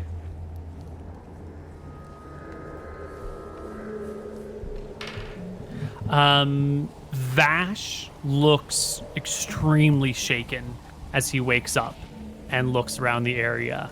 He's got like pale sweat, or his face is pale. A cold sweat runs down the sides of his cheeks. Hans, as well, is seemingly shaken to his core by something. Lord Khan and Teresa as well. So Vash, Hans, Lord Khan, Teresa all look like they've had a really rough night out there. Yeah, I will like stand in the middle of the room and sort of just say to nobody like, new place with strange magics. It's enough to make anyone's mind act up. I'm sure we'll get used to it. And then I'll like pick up my bow and take out my spell book. And I need to learn spells to cast before I put my armor on. It's not. We can't travel in this weather, right? As way. Anton looks out. Yeah, there's no way you can travel in this weather. Anton will go downstairs and inform everybody that we're gonna, at the very least, be spending another night here. Yeah. Okay, so there's no need to really cast Stone Skin. How long does Stone Skin last again? Is it 24 hours or is it longer? Yeah, 24 hours. Is Anton back downstairs, or? Yeah, he'll come downstairs for a little bit. I look to Anton and I look over and see if Teresa's watching, and then I kind of look at Anton and I give him a strange nod. Anton will give you a nod back. Okay. I chuckle softly. I look to the Frost Rangers. How long does weather like this normally last? Sometimes they themselves out in a day, few hours. Sometimes they last for a few days. I wouldn't expect it to delay us more than 3 days. But it could turn into a blizzard, which we can travel in somewhat, I don't know, storms. When I go to take out my spell book, Neil, I'm gonna check my full HP. I check my wounds. Yeah, you're at full HP. Do I have any new pieces of paper in my pocket? Nope. Okay. For this day, I'm just going to cast Ultravision and locate Landmark, and I'm going to locate Saladin Keep. So I can put it in the chat, but it probes the mind of every creature within a mile, and if they know where it is, then I will get the answer.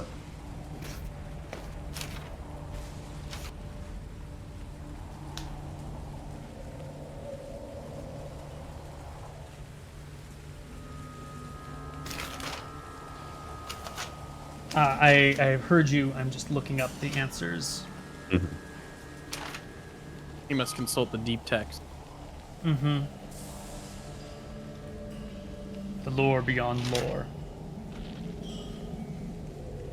You cast your spell, and it doesn't return you like nobody here knows.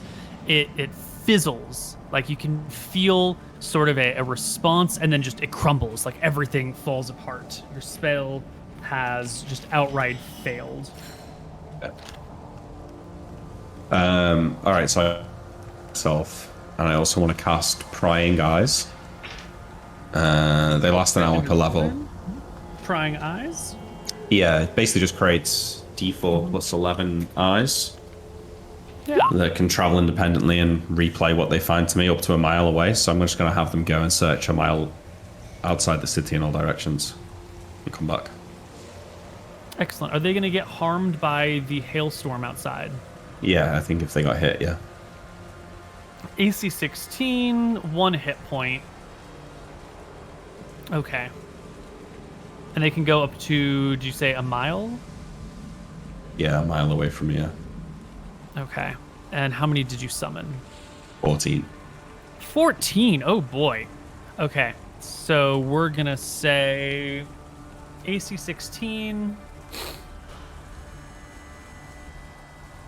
Each one has maybe like a 75% chance of being destroyed. Let's see if any of them come back. They should. With 14 of them, you should get quite a few. 14D100 greater than 76 because it's inclusive for some reason. Yeah, 5 of them will return to you after an hour or so of whizzing about. They will show you what they've seen, the empty town all about. Yeah. Dice over here. 6. Oh my, these high rolls. They seem to have maintained their magic once it was cast. Yeah, they seem to be fine. As they zoom around, though, one of them on the west side of town, within the city walls, spotted a thing. It's like a black orb, like a ball hovering in the air. And the interesting thing about this ball is that as the hail like stormed all around it, the hail that came close to the creature, to this orb thing, this black orb, maybe about yay big, bocce ball sized, seemed to slow down as it passed near, sort of stacking up. And the closer to this black bocce ball like thing the hail fell, the slower it became.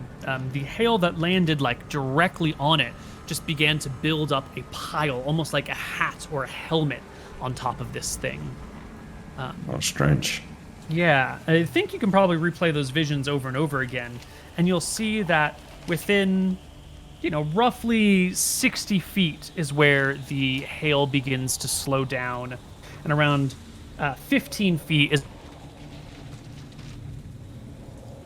that anything within 5 feet of it basically comes to a halt, and then it stacks up on top of it, forming like a big brim until that brim is. I don't think there's 5 feet of hail around here, so it's just sort of like stacking and stacking and stacking. Did this one eye that saw it, did it just stop and watch it? You told the eyes to scout things, right? So it like came through, it saw this for a moment, and then it like zoomed off somewhere else, and then as it like explored the city, it like came back to it coincidentally still, for a moment, and then like zoomed around, and then eventually as How it far away explored, is it from the house? It's on the other side of the river, and then a few blocks down, so maybe a quarter mile, 1,000 feet. All right, I mean, when that eye gets back to me, I'll come back and take it to Anton and Tyrell and say, I've been doing some scouting around outside. One of my eyes saw a strange floating black sphere. Seems to be around itself. I nod. Just stood in a random location on the other side of the river. I'm sure there's going to be a ton of crazy, wonderful things in this area. I don't think we have time to stop and investigate all of them. If we do, we'll make no progress at all. No. As long as I things agree. don't appear to be dangerous to us, we should probably just continue moving forward. Make notes of them in your head, but... Yeah. If the eyes that get back, Neil, I'll have them go out and sort of just act as sentries to the house and just keep an eye out for as long as they can. While everyone's spending the day in this building waiting out the hailstorm, Tyrael, Vash will approach you. Actually, let's not do that first. First, we're going to do MrMouton. Teresa approaches you as everyone's waiting, maybe half an hour after people have woken up. She comes over to you and she says, I don't know what this is, but I saw you last night. Sleep. And I saw Where? what you did to this spirit. Anton will cock his head. I saw what do you you draw your sword and slice its head off. See, it couldn't have been me. I don't have a sword. She looks down to your side and like brushes your cloak aside with her hand. You don't have a sword on you? Anton has spears. You must have picked up a sword somewhere else then and put it away. I saw it. It was I'll clear put as a day. hand on her shoulder. As you heard from our fellow compatriots, people are having funny dreams. I promise you that all I did put the thing to rest with a prayer. I prayed to the almighty Velthara. The lady just wanted vengeance, but she's dead. You can't seek it. The person is long dead as well. Vengeance has been sought, or I guess vengeance is not able, and she simply vanished.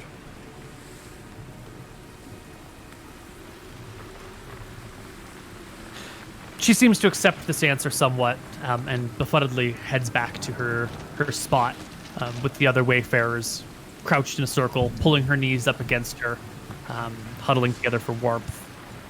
And this is around the time that Vash approaches Tyrael. Your Highness, my lordship.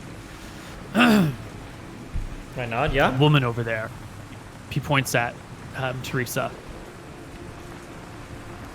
I think she's dangerous.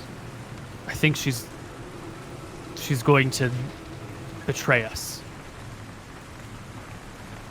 In what way? Why do you believe this?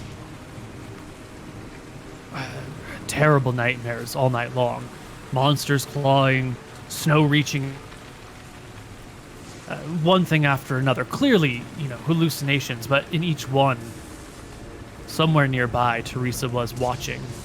And one of them, she smiled at my demise.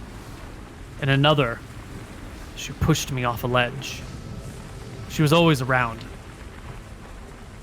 And that position she's in, that's the same position I saw her when I fell off the building after she pushed me. It's the same position we found her body in yesterday. Vash is... I don't know if we should trust her. Is Vash one of my men?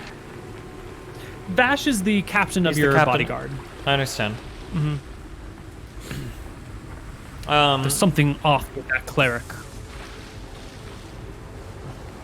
I shake my head and I say, if you observe her acting in a suspicious manner while you're awake rather than asleep, let me know. Otherwise, I think we better let dreams be dreams. He'll take the hint and chill. And the rest of the day sort of passes as everyone waits. The dogs bark, they get fed, people take turns going outside to, do their business. Is there any conversation that needs to be had, or we just skip to the next day? I'll go over to Imric and I'll chat with Imric alone. Mm-hmm. I kind of pull him to the side as we're... Oh, I guess we're not walking. Can I find a place alone to talk to him? Yeah, there's the downstairs area where most people huddle together for warmth because there's no wind. And then there's the upstairs area where the eyes are hanging out, but wind blows through the open doorways. Yeah. And so it's colder. I'll call him upstairs and we'll hang out upstairs for a minute. Yeah, what's on your mind, Cyril? I stare off outside into the hail, and I kind of speak quietly to him. I think that the dreams we saw last night, if they're not our greatest fears, they must be things that we worry about. I had a vision that the Queen decided to have us all essentially executed once Scoria was dead. It sounds like you... worrying. I dreamt that I woke up and you were all gone. I was attacked by a Yeti. Mm-hmm. I had no weapons. You'd taken everything. Left a note saying you didn't need me anymore. I turned my head and I looked to Imric. We've talked about this and I've thought about it a great deal. I don't think our aunt is the kind of lady to just have us killed. Whether because she's not that way as a queen or not that way as an aunt. It's not something that I really worry about. Are you worried? No more than I would think you would leave me here, no. Okay, I nod. And then I look him right in the eye. And I say, do you truly feel that way, or do you worry that we might abandon you out here in this frozen hellscape? I couldn't believe that you would. No, I don't worry about it. I nod my head. I look back out into the snow. I wonder what Anton would have dreamt. I think the gods know that. It's probably best he didn't sleep. I nod. This place is clearly trying to fuck with our heads. It's almost malicious. Doesn't seem random. Maybe. It's hard to ascribe intent to magical elements, who knows. But All we can do is... I think some of the other men and women dreamt as well. I got to look at their faces when they woke up. It seemed like they hadn't slept. I think everything, or all things that the people here seem to fear about, so if there's nothing we can do about it, we'll just carry forward, yeah? We should try and keep morale high. True.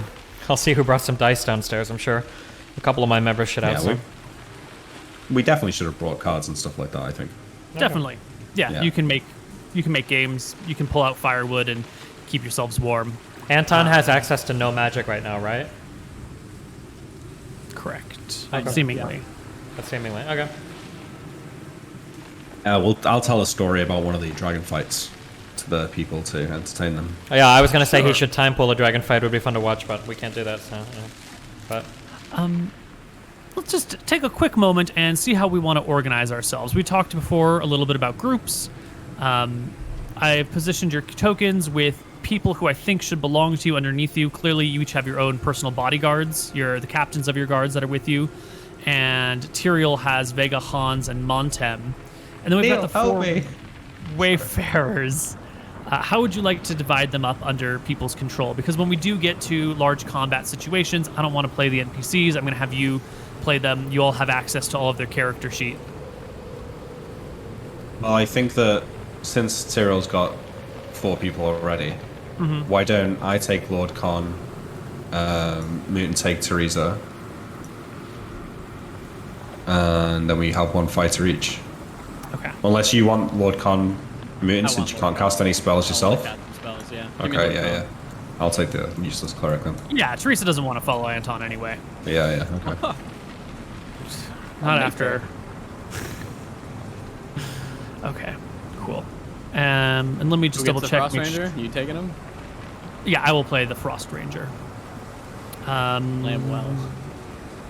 Yeah. Nick, you'll see Lord Khan's spells are actually under combat rather than a spell tab. Sorry, Mutant. Oh, You'll see Lord Khan's spells are under his combat tab rather than his spell tab for some reason. Can I pick a spell? These are the spells that he has with him, and Which that he'll ones does he have memorize prepared? each day. The number of attacks shows you how many Oh, got it. memorizations he's got. And what does his magic missile do? 3d4, 3d4, 44? He is 5th level, so it'll do 3d4 plus 3. Okay, thank you. Yeah. That's slow though. It's pretty good. He's got some decent spells. Yeah. Looks And his free, wand? actually. What does his wand do? He has a wand of magic missiles. It fires same as Nick's wand, which I think is 1 magic missile at a time. Or is it 2, Yeah. Nick? 2 magic missiles. 2d4 plus 2. And can he dual wield them like Nick does? He only has the 1 wand. Got it. But he has 2 attacks. Right, because it makes 2 It's missiles. 2 missiles. There we go. Thank you. Perfect. So yeah, it should still be 1d4 plus 1 in the damage column. Wait. Yeah, cool. You spend the day here in town waiting, resting. The wrong cable. And we go to the next day. We arrived here on the 17th. Today is the day spent resting.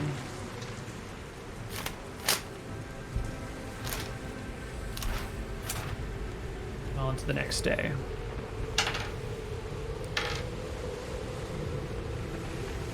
The ice storm has mostly blown itself out the next day when you wake up. No one has any more weird dreams. There's no sign of monsters over the course of the day other than that thing that you saw on the other side of the river.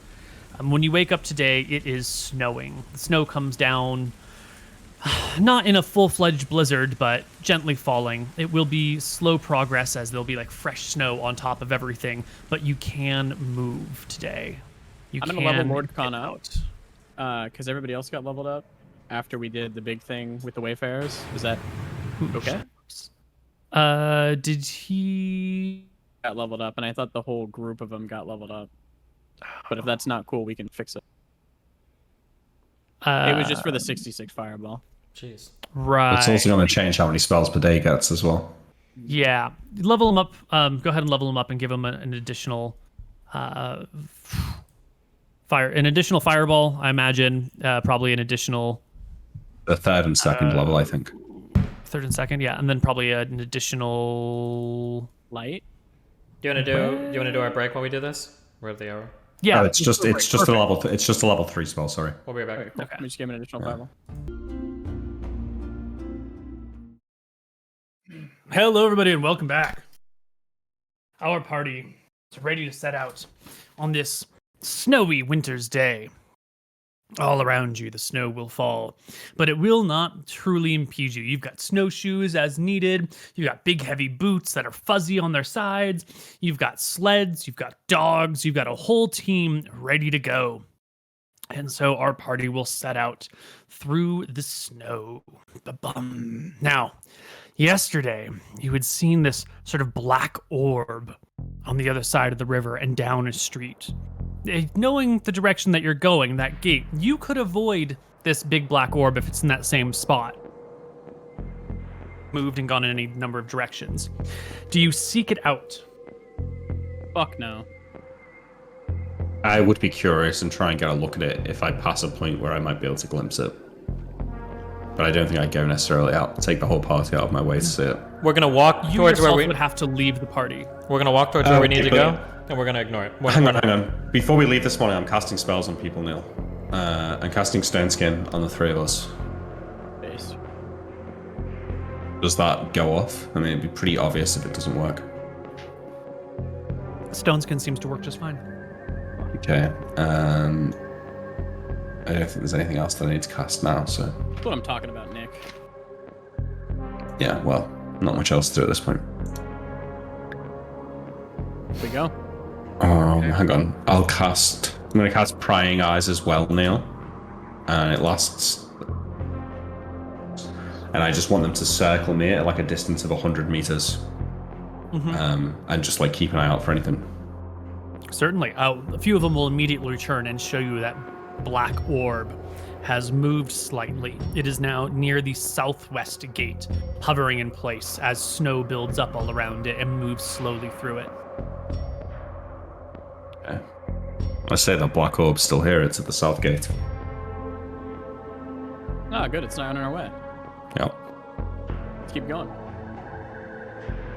Okay. Anton, will you roll me a 2d8? This is how many levels you're about to get drained. There you go. 6. No, why? It's a lot of levels. And Tyrael, would you also roll me a 2d8? This is how many inches my dick is about to grow. Yes. Nice. Tripled in size. You guys make your way to the gate, the northwest gate, without much problem. Beyond here, you can see naught but endless snow and distant mountains. The distant mountains you can only barely sometimes make out because the snow and the blizzard around you typically obscures them. But every now and then, there's a pause or a break, and you can see a large peak rising in the distance. It's clear to you at this gateway, when you had cleared it the previous day looking for words, that there is a road here under the snow. However, aside from the gate section which you've cleared, which is now snowy, the road is covered, and there's no way to see exactly where it is. However, you know there is a river on your right, and there are mountains on the left, and so the road must go between these two. This is a bridge, if the bridge still stands. Cool. Well, I think what I'm doing is I'm going to take one of the compasses and I'm going to try and use it to make sure that we don't get too far off track here. I mean, I assume we're following this road, but I'm just going to have whatever direction it is we're traveling. Sure. But what I'm saying is that Inland. you know there's a road here, but you can't see it. It's buried under the snow, and you're not going to be able to follow the road. But Yeah. But we could dig up the snow to confirm the road's existence, or is there too much snow? You could like walk a while and then dig until you find it, and then walk a while and dig until you find it. But it would be a slow, laborious process if you weren't on the road to then dig left and right until you found it. You know? Yeah. Well, if the terrain ever like opens up where we're not sure which way it would be going, maybe at that point we'll try and look for the road. But for now, we're okay. Okay. We set off with our dogs, mushing quickly. They bark. on the sleds, or are we walking alongside the sleds as the dogs carry the equipment? The sleds carry the gear, the people walk behind them. Okay.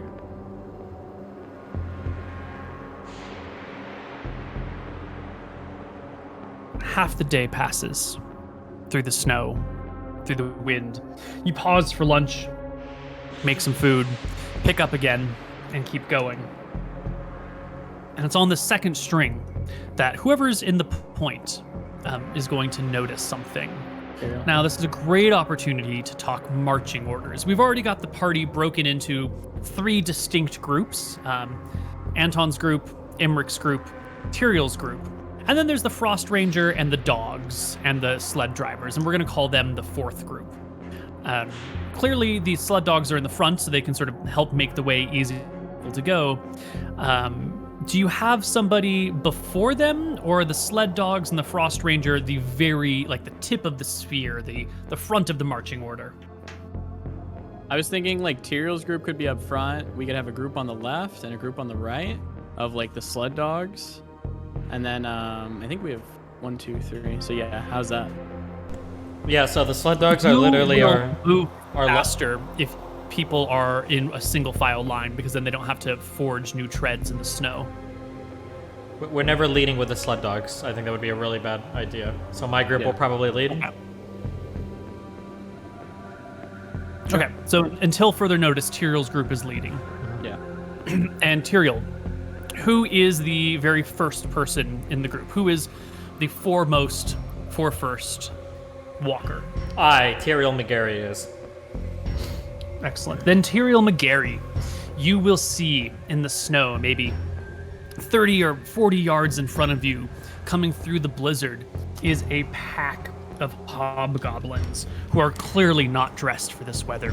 They are shivering, they're shaking, their fur coats, their orange fur coats, like packed with snow. There are weapons at their sides. The one in the front is moving its arms, trying to warm itself up. And then it pauses as you start to notice it, and it gazes across the snow distance at you, and it calls out to its fellow comrades in a hobgoblin tongue and points in your way. You are clearly the first of your group to notice these things. I talk back to my people, and I say spread out and prepare to receive them. And then I'll call back to the people behind us. I guess I'll whistle twice, I think it was for danger. So I'll whistle twice, I'll draw my sword, and I'll wait for my 2 brothers to catch up beside me. Yep. All right. Yep. I jog forward. You can see pushing forward a little bit, the hobgoblins come into view. There are, at this point, at least 10 of them, but there's still probably more hidden beyond the edge of where the snow blocks your vision. And they stand shaking, cold, not ready for this weather at all. Weapons at their sides, some weapons in hands, talking as your group has stopped and their group has stopped. They seem concerned, but they also seem cold, and they seem hungry. They seem concerned by us, or concerned by everything? At this range, with the snow in the way, I don't think you can quite get the nuances of their facial expressions. But they're holding back. They're not just rushing in to kill you. And they've got their weapons out, and they're talking amongst each other. I'm going to use my detect magic wand and scan the distance, suspecting that perhaps these hobgoblins have been summoned here, maybe? And maybe there's an invisible caster or something nearby. Your detect magic wand just and powers down and fails. Yeah. He's used to that. Sometimes you want your rod to work and it just doesn't. Bad timing. I go to load my bow with a ethereal arrow. Does that work? Yes. I'll put my hand to you. I can't believe I'm being the one rational here.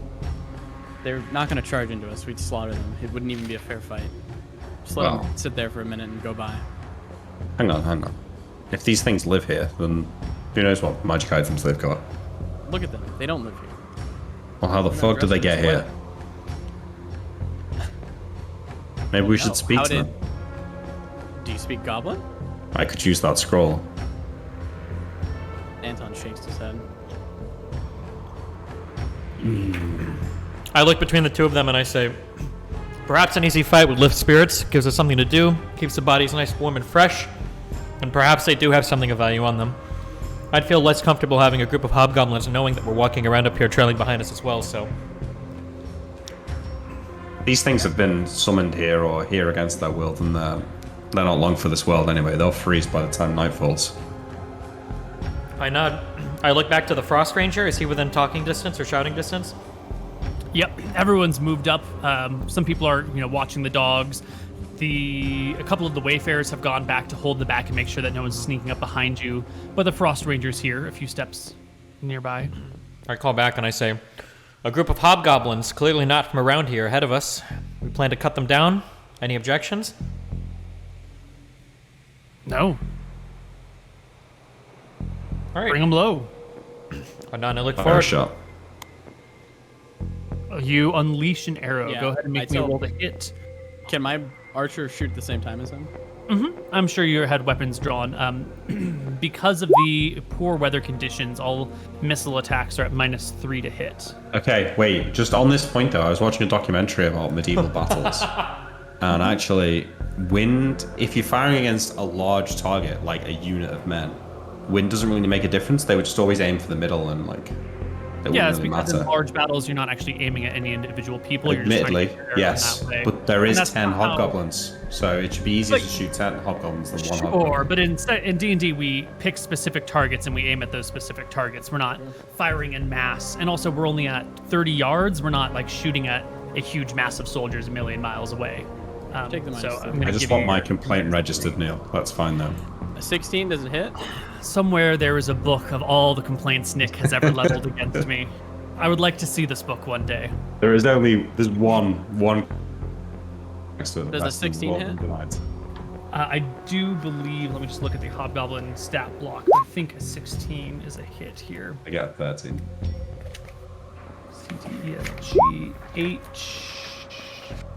CTELGHOB. Hobgoblins have 15 AC. So the 16 is a fine blow. It smacks into one of them. Do I get my other 2 attacks? The end of the round. Yeah, end of the round. Hobgoblins have hit dice.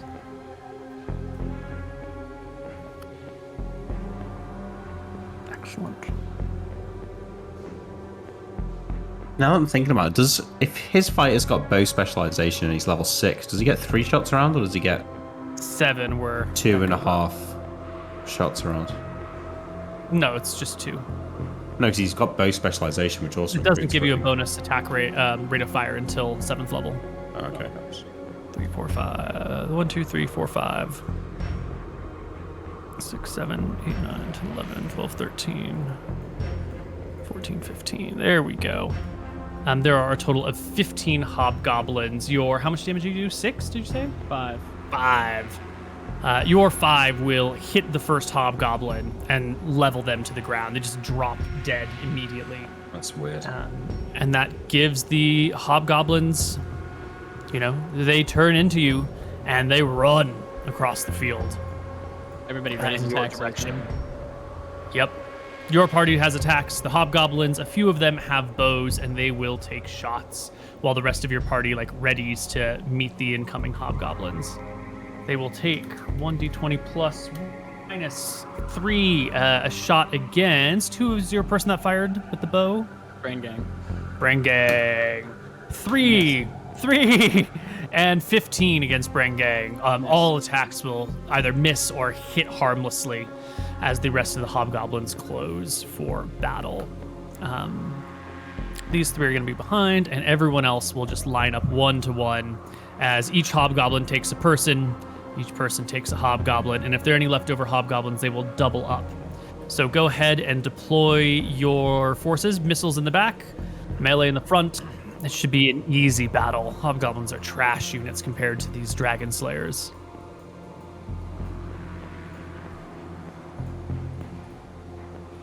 Okay, so Lord Khan and Brangang are in the back. Anton and Jack are in the front. Hell yeah.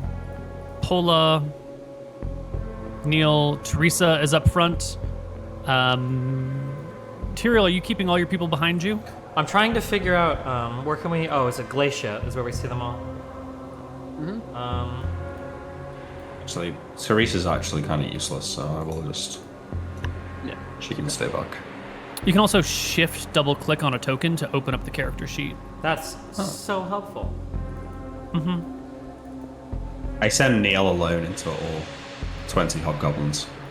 Great. It's about time to get rid of one of your warriors. It's about time this Neil guy got what's coming to him. While he's figuring out his shit, can I do my shit on the left side? On the left side? Yeah, we'll do. I just want to know how many hobgoblins are left over so I can reassign them to other parts of the battle. Okay. But I assume Me and Vash, me and Vash are coming up to fight. Do Hans and Dream Modem, team. do these guys have bows? Can I assume they have bows or no? no, that would need to be under their gear. Okay, they'll hang back, and then me and Vash will come up and fight. Yeah, Montem does not have that, and Hans. Yeah, neither of them have bows. Okay, so we will reassign 2 on Anton, 2 on Jack, 2 on Neil, 1 on Pola, 2 on Tyrael, and 2 on Vash. So only Pola has the 1, and I think everyone's sort of like, you're charging, they're charging, you guys have readied attacks, and so all attacks resolve fairly simultaneously. Let's just go left to right across the board, starting with Anton as 2 hobgoblins charge into you. 1d20 +1 +2 for the charge. First one lands a 10 with an axe. The second one lands a 21 with a spear.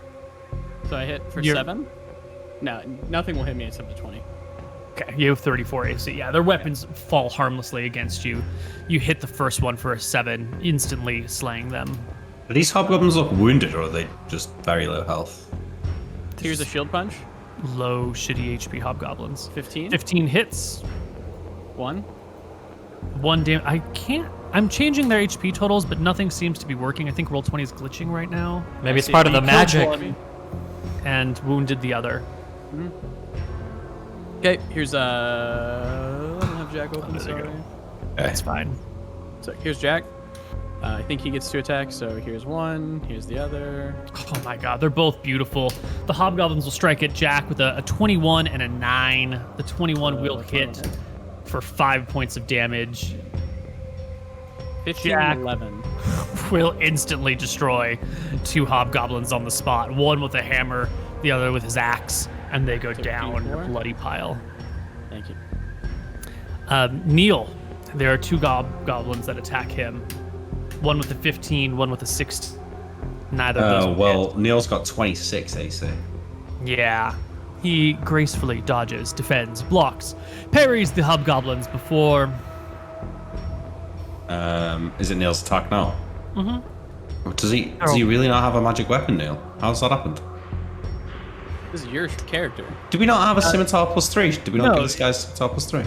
I think the +3 just wasn't on there because otherwise. Oh, okay. Right, because he need gets someone melee. Yeah. It's in scimitar. Okay. All the other stats 23. were appropriate. Easy blow. Well, Murdering 1 hobgoblin. Does he get 2 attacks around? 1.5. But he says to Oh. him, you've just been kneeled. The 2 attacks at the end, the second attack's at the end of the round, right? Mm-hmm. Okay. Hola. 16 Oh, against shit. her from a charging hobgoblin. No dice. You can go ahead and resolve that. Her counter. Polar smolders as she strikes out with her arm, so +2 for 25 and 9 damage. Yeah, it's the 8 HP hobgoblin drops him. Over here with Vash. She says, hobgoblin- you can look, but you can't touch. As she kills him. Oh my god. This is why you don't give your PCs control over your NPCs. The hobgoblins all miss their melee attacks against Vash and Tyrael. Even though they outnumber you 2 to 1, their blows fall on impossibly strong armor. Please dispatch your hobgoblins as needed. I take 2 more shots with my bow. Oh, it's Tyrael. Right, okay. Vash with a 12, does it hit? No, 12 will not hit. 15, 15 's 14 is actually our number because they're charging. They have a -1 to their AC. And 30 will probably. Yep, there goes a 6 HP hobgoblin. Okay. Are we doing second attacks? Do you have a second? Yeah, go ahead and make your second attack as Okay. You well. didn't attack with Vash either. Yeah, second attack with Vash. 17. 17 hits. 9 damage. That will drop a hobgoblin. Is Vash level 7? No. He shouldn't have 2 attacks around. He should have 1.5, I think. Ah, yes, you're right. Wow. But Tyrael's second attack will come off and drop a hobgoblin, leaving only 1, 2, 3, 4 frontline hobgoblins. The rest are dead, and Anton's second the attack? 3 archers in the back. Yeah, go ahead. The archers will do 1d20 plus 1 minus 3 as they try to hit those in the back. Notably, Lord Khan. Nope. Vega. Nope. And Imric. Oh, natural 20 against Imric. That will hit all odds. Sorry, I clicked that by mistake. Yeah, that does hit me. Minus For... 1 stone skin. Oh, yeah. Oh, right. You don't have any of your blurry shit or whatever? Oh, yeah, I'm displaced, Neil, no? Oh, no, I'm not wearing my ropes. I'm not. Okay, can I find my 2 attacks? Please do. 16 out of 21. I'm shooting the I got archers. 20 as well, right? Yeah. You're taking the archer. 10 and 5. I also shot an Shoot archer for down. 6. Okay, all the archers are down then. And it's just the few up front who immediately dead as well. capitulate. Yeah. They're not having any more of this. The hobgoblins, almost wiped out in a single round, drop their weapons and fall to their knees in the snow, shivering, clutching at themselves and each other. One of them barks out at you in a language you don't understand. I'll throw out all the languages I have. No recognition across the I board. will offer it a quill and a piece of paper. Oh. The hand grabs the quill, shakily dips it in the ink, and just puts a big X on the paper, like they're signing it. Yeah. I make this face and shake my head and take the quill back in the paper. Hero, can we execute them and move on? Yeah, I nod. Alright, we execute all the hobgoblins. They die. I'm sorry. I say it to one of them before it Any dies. shit on them? Wait, why you said they're evil creatures, right? Hobgoblins are evil. Sure, yeah. Okay. Anything of note? No, they have weapons, but they don't have they have some coinage actually. That's true. They're gonna have 3d20 in gold. They'll have 20 gold and 8d 30 in silver. 100 silver across them, 20 gold. They've got some weapons that are all kind of crap. They've got some clothes, some traveling packs. You can see an empty backpack on a few of them with nothing left inside of it. Even some the leather of the backpack has been chewed upon by some of them. Can I outfit Hans and Monten with some bows now? Can I take... You can, but they aren't proficient with bows, so they fire at -3. Fuck, okay, never mind. Fuck it. Yeah. Alright. I guess we keep walking. I ponder on this, though. This is very strange. I feel like they've been brought here against their will, but how? Shrek, probably. I doubt there's any way for them to travel up here, but again, if we stop and question every strange thing we see, Scoria will be dead from old age before we finish with these lands. I guess you're right. This place is proving to be stranger than I could have imagined. For my fighting, I don't know. I'm not. You guys figure out what you want. Me and Vash are front line because he's got really high AC. Hans and Montum are back line. If you guys have people with less than 20 AC, I would never bring them forward. I don't know how What many... does Jack do then? He just kind of doesn't do anything anymore? I don't know. I bet Montum and Hans aren't doing anything. But the problem is, or Hans, the problem is that remember, it's really hard to recover out here. So every point of damage Yeah, I you take agree. is a day to recover. So I'll tell Jack after this fight, just stay back with Lord Khan and just protect him. It's always useful to have someone watching the rear, Yeah. keeping an eye out for someone from behind. or if you get surrounded, the people from the back can come up and strike or something. But yeah. Yeah. You press on that day, and in the snow, eventually, someone will spot a chimney sticking out of the snow, maybe 30 feet off of the path that you're headed. Well, on. don't forget, I've still got Beeline my eyes flying around, so I will definitely spot anything like this. The eyes will probably be the first thing to see it then, although, they'll be the ones to see it. The chimney sticking out of the snow. It's excavating. There's something over there, yeah. Yeah. Nick, roll me D100, and Anton, roll me D100. I want low or high, higher or Neil. low? It doesn't matter. I'm just gonna make it up anyway, you know. True. Ah, you can't fuck us both. You can pull out some shovels and dig out an entryway into this building, a window. The snow has piled up on the outsides and like somewhat come in the middle, but the inside of the building has a large airy space within it. There are tables here. There are old cups and dishes, like the place was abandoned and hasn't been seen since. Almost like you're digging up an archaeological ruin. Some of those dishes are a little bit cracked, but there are no bodies in here. No people. There's a bed. There's a dresser complete with clothes. If you can pry open the ice around it, you can sort through the house. You'll find no coins. You will find no wealth. You get the distinct impression that this place was left in a hurry. That, you know, they took what they needed and sort of just left the dishes where they were, uncleaned, near the sink. The hearth still has firewood stacked in it as if it's ready to be set alight, and yet, you know, nothing's here. Okay. Is it like old and dusty? No, it's, you know, there's too much snow and ice for there to be much in the way of dust. Okay. Why not? Probably Quick time heads to up, leave. you gave the belt of strength to the Frost Ranger, correct, Neil? I was letting him borrow it for the mission. He should have like, incredible strength yeah. right now. I will add it to the Frost Ranger then. Thank you. It was a +2 strength, right? Yes. Yeah. No, plus Yeah. 3. Because I think I go to 15 strength when I have it. on. Okay. Yeah. Then the Frost Ranger will have 18 strength for this duration.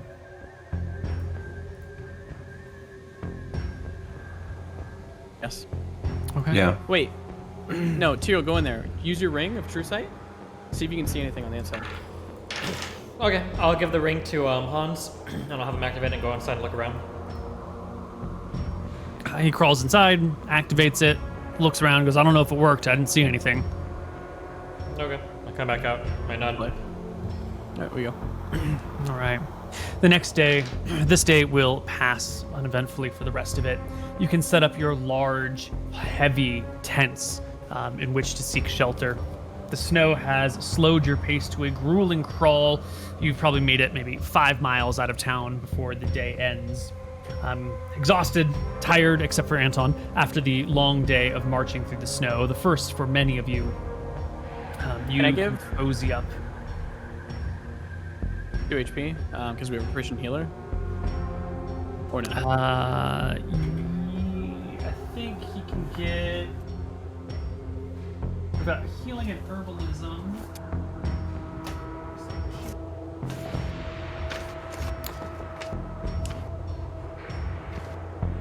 It's been a strenuous day, so he can get some HP because you have a proficient healer. Let me just see exactly what it is, because the strenuous of your day reduces the hit points. But when a character remains in care, when one character gets complete rest, only characters with this can do.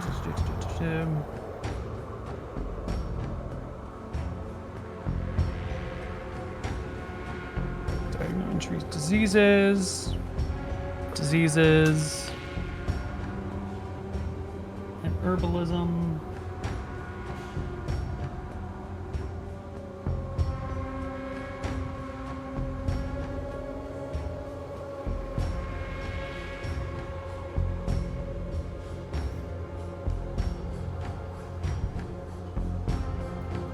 It's 1 point per day.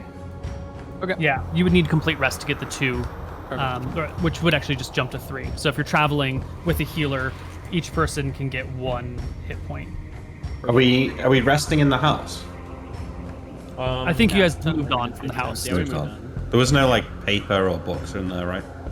No writings. Yeah, okay. No writings. The next day is going to be a bit of a slow slog across the country here. My amulet working? Or sorry, my helmet. No, the crown is Yep. still non-functioning. Thank you. Are we still sort of following this path between the mountains and the river? You've been losing sight of the mountains, but you haven't crossed them. It's possible that you've walked across the river if it's completely snow and ice and you couldn't tell that you've crossed it or not. You're not entirely When we set up camp, I will dig away at the snow, see if I can see the road. No, you don't see the road under your feet. Okay. All right. 2d8 from Anton, please. 8. And from Tyrael, 2d8. And from Nick, 2d8. 5 and 7. All right. The next day is better. The blizzard has drowned itself out. By the time you're up and about and heading out, you'll have to uncover your carts, your sled, snow that piled up in the middle of the night. But today is a clear day. It is cold, it is chilly, it is frosty, and you can see your breath. But for the first time, you are out of the city with a clear view of the surrounding areas. Anton puts his shield on his back, and he's going to be using 2 spears for now. Excellent. To your left and in front of you, you can see a great mountain range that reaches up high. From that vantage point, you would be able to see probably 60 miles in all directions, so tall are the mountains. Before you is a flat plain that stretches on, but a tower rises in the distance. It's hard to judge the exact distance without knowing the dimensions of the tower. If it's a huge tower, then it's really far off. If it's a smallish tower, it's must be closer. There's just enough haze in the air to sort of block out any of the fine stonework details.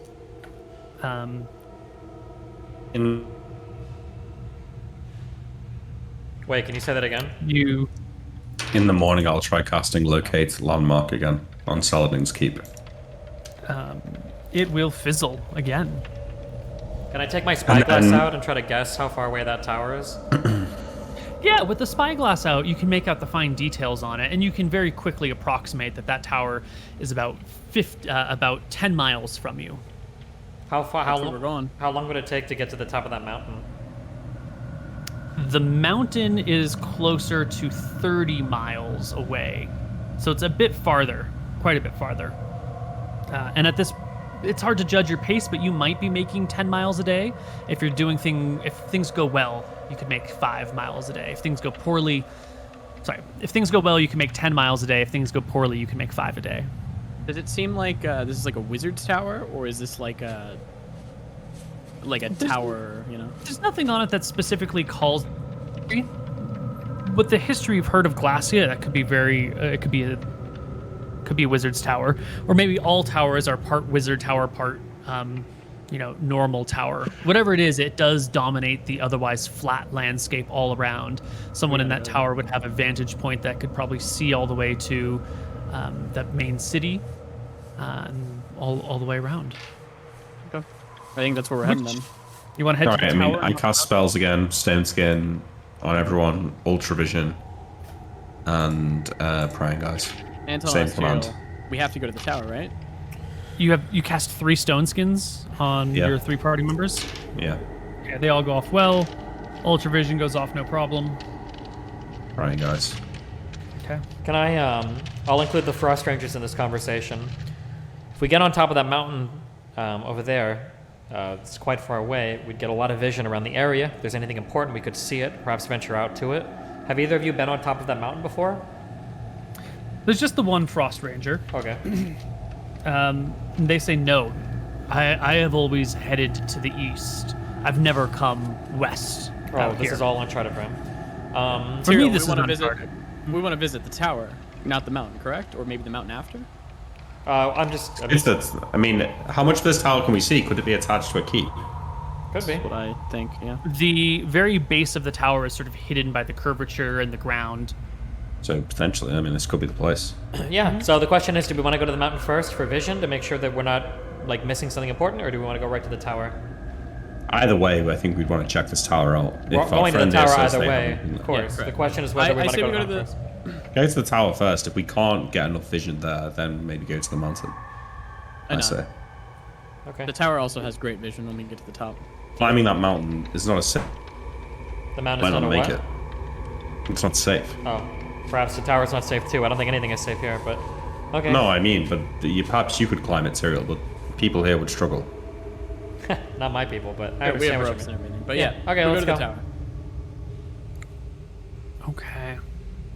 You head in the direction of the tower, the dogs barking, leading your way. Why don't we take our break a little bit early right here, and we'll come back on the other side with some more toss. We'll be back. All right. Hello, everybody, and welcome back to Tombs of Scoria.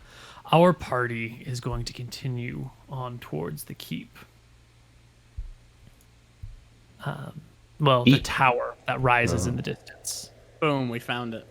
We did it. We found the keep, guys. Nice work. That's it. Yep. Let's turn around and head back. You find it. It's all here. Everything's going perfectly. Nick, let's talk about these floating eyes. You have them surrounding you all the... Is that today as well? Every day, because I'm just casting spells that last for a long time when I wake up and I've not got my armor on. Mm-hmm. So yeah, since this last 11 hours. Oh wait, I recognize this music. So yeah, like 100 meters around me. Okay. And what is In a their circle. visual acuity like? Talk to me about that. I think it's just normal vision. Let me read the exact wording for you. Yes, please. Each eye is about the size of a small apple and can see 120 feet normal vision only in all directions. Okay. So is that how you're... I can see 120 feet. And you said you wanted them at 100 meters from you? Yeah. 100 meters is about 100 yards, so that if they're... The ones in the air won't be able to see the ground particularly well. But that doesn't seem to really matter that much. You'll have some in front of the rest of the group. Oh no, it's a circle around me at a distance of 100 meters from me. So they're not necessarily... They're not Oh, okay, 100 so meters not in the a air. sphere. It's not like a drone sphere. It's a, Yeah, no. It's like a halo. a halo. Okay. 100 meters. So they will be at the forefront of the party then as well. That's what Some I'm will getting. be, yeah.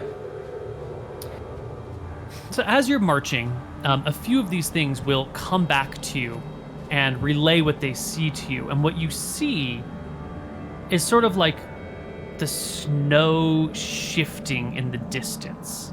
Like lumps of snow that like bump up and bump down. Or like a section of snow that sort of like rises for a moment and stops. Almost like a wave. Almost like the snow here is flowing. Almost like No one.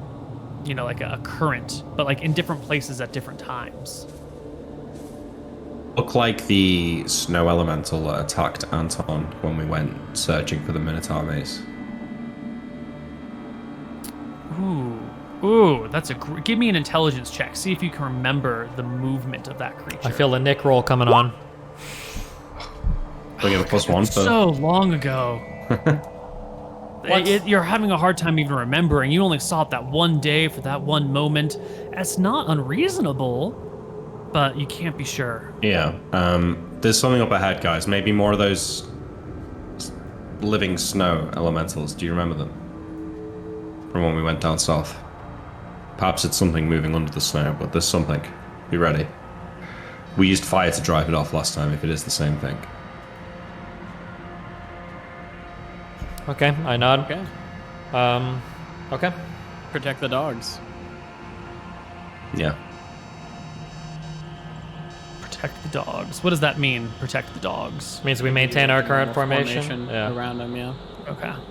Also, well, just to be clear, before we head to where these things are, you're going to tell us when we're like 50 feet out or 100 feet out, yeah? Yeah, well, Nick's eyes are at a range of 300 feet from him, and I think he's at the back of the column. And the distance of the whole column, I can tell if roll 20 will stop bugging on me. And then they can see another 120 feet beyond that.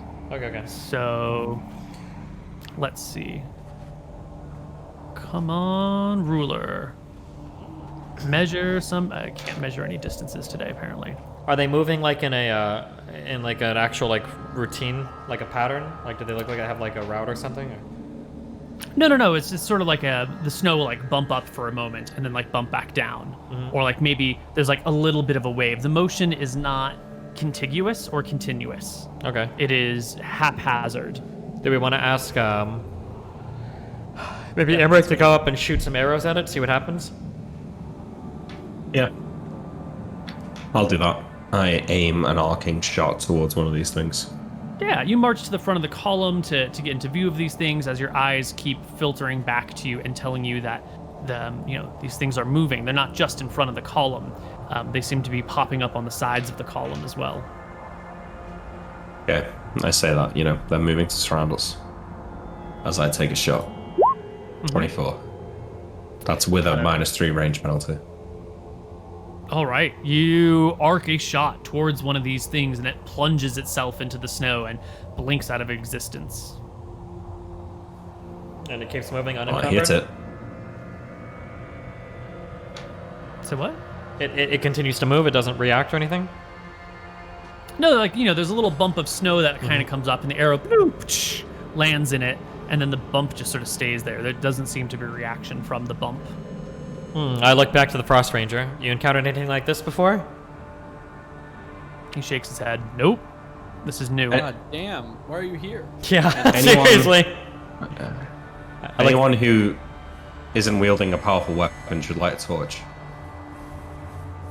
I'd like to Emmerich Okay. and Anton. I don't know if it would be a simple frost elemental or snow elemental. It's probably something a bit more contrived than that. What were you saying, Anton? Anton tells Jack, Teresa, Montum, Hans, and Vega to light a torch for each one of them. Okay. Have all the warriors grouped up towards the front to discuss this? No. We are maintaining a position. The only three up here should be Anton, Emmerich, I think it's and, us. Yeah. And the Frost Ranger. and the I Frost think we Ranger. should make a circle of melee fighters with ranged or vulnerable people in the middle. If we're to get surrounded. Sure, that seems reasonable. Sure. So it sounds to me like the column has come to a stop, and I'm just going to bring you to a page that has the marching column on it as like a generic position. I think this is what we had discussed before, with Tyrael and his men being in the front, and Anton and Emmerich and their men being at the back. Generally, Before- when moving, but clearly we've adjusted our situation for this moment. A little bit, yeah. As we talk, though, he says that these things are beginning to surround us. I'm going to point the entire crew to start heading back. We're not going to assume a position fighting surrounded. I would assume we would always lose that. We're going to head back and we're going to rethink this. So I will Is it read. easy When you to say head back, with you the mean like dogs? turn around Like- all of the carts and wagons? Yep. Okay. I don't know And about this, where but I are go the on people while this is going on? We can take aside our cards. It shouldn't be that difficult if they're dogs to get them to literally turn No, around. yeah, they just Yeah. it's arc, yeah. Cool. Well, while all the carts are beginning to arc and all the dogs are changing directions and starting to go sideways, I'd really like you to position your tokens wherever you think they would be at this moment, because something is here. Something is coming. Okay, can you give us access to our tokens of the other people? Oh. You should have all of them. If you can't, Roll20 Okay. is kind of dying at this moment. You might need to refresh to do stuff. good.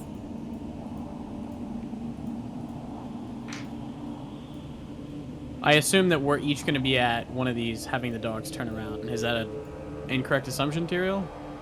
Yeah, we just need to get everybody turned around and head back where we can. Okay, make Nick, sure that you we take the cover- middle cart. I'll take the bottom cart.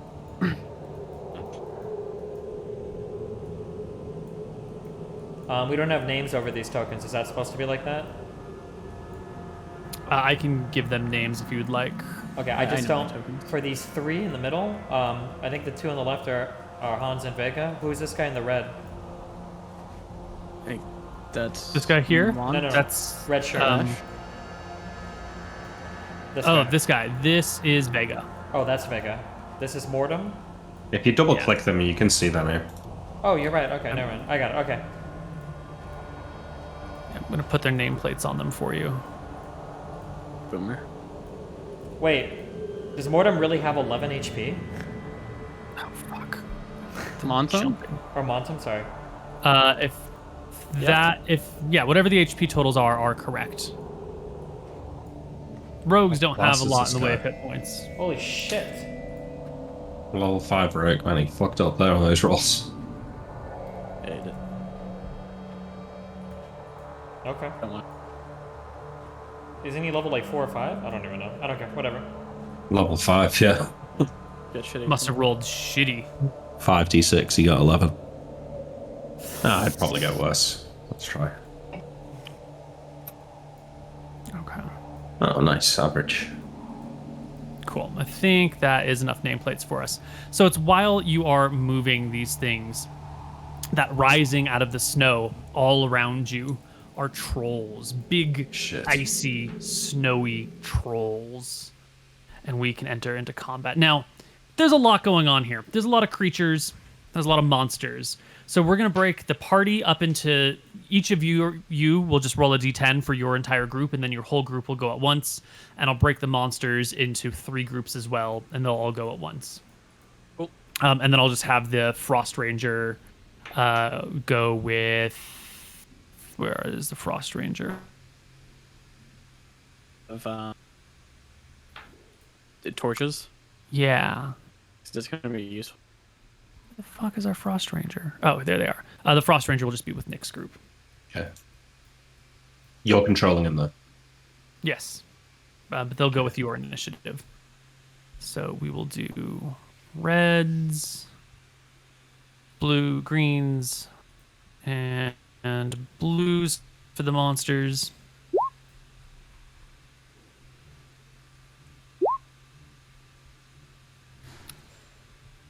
Anton has an initiative. I'll fix it. Imric has an initiative. Tyrael has an initiative. I'll put mine in. It's cool. Oh, I'm rolling for Thank you. Tyrael. Ooh. Yeah, I accidentally rolled these at +3, so these should all be 6 less. They should be like that. They just want to talk then. No, because we're all just rolling flat d10s for initiative, unfortunately. Trolls have a So- bit of an advantage here. I'm gonna go ahead and roll a 2 right here. As soon as a d20 loads it. Fuck. That's what I wanted anyway. It's close enough. Our trolls will go first. Yeah. And which troll is this? It is the Anton's. blue group towards the bottom. So Fuck me up. 5 divided by 3 is 15 divided by 3 is 5. So quickly these trolls will like this, and close onto these people. I forgot the names of the people you had given a torch to. One of them was Lord Khan. You want me to call them out? Yeah, would you call him? Khan. Fuck, where are they? Hans, Montum, and Vega, and Teresa. So 5 people. Hans, Montem, Vega, Teresa. Excellent. Perfect. So our trolls will close with the party right here. And against Jack first, these 2 trolls will claw each of them twice. Once with the 14, once with the 23, once with the 9, and once with the 9. I think the 23 will strike home against dearly beloved Jack for 8 points of damage, ripping open his flesh. Against Anton himself, they will roll 1, 2, 3, 4. I think they need a natural 20 to hit you, though. Everything was. And they just batter you down with weapon after weapon. And against Brangang, a 15 and a 12. Nope. All right. Next up in the order is the green trolls. And they're going to close over here as well. 1 coming for Teresa. 1 coming for... 2 coming from Paula. 1 going for Neil. Actually, 2 going for Neil, like this. So against Teresa, who is armed with the torch right now, they will score a 24 and a 17. Both of them hitting, the 24 critting. The crit will do 8, and the regular hit will do 2. She'll take a total of 10. Okay. Against Pola, 1, 2, 3, 4 attacks. Against 21 AC is 1 single hit as a troll will smash her for 8. And against Neil, 1, 2, 3, 4. I think that is 1 hit, but not a crit. for 7 points of damage. And Imric's team will go next. Okay, I'll start with Neil. He's going to attack one of his trolls. Mm-hmm. Can't open his character sheet for some reason. You gotta refresh. Yeah. Roll 27. It's having a hard day. 2 seconds.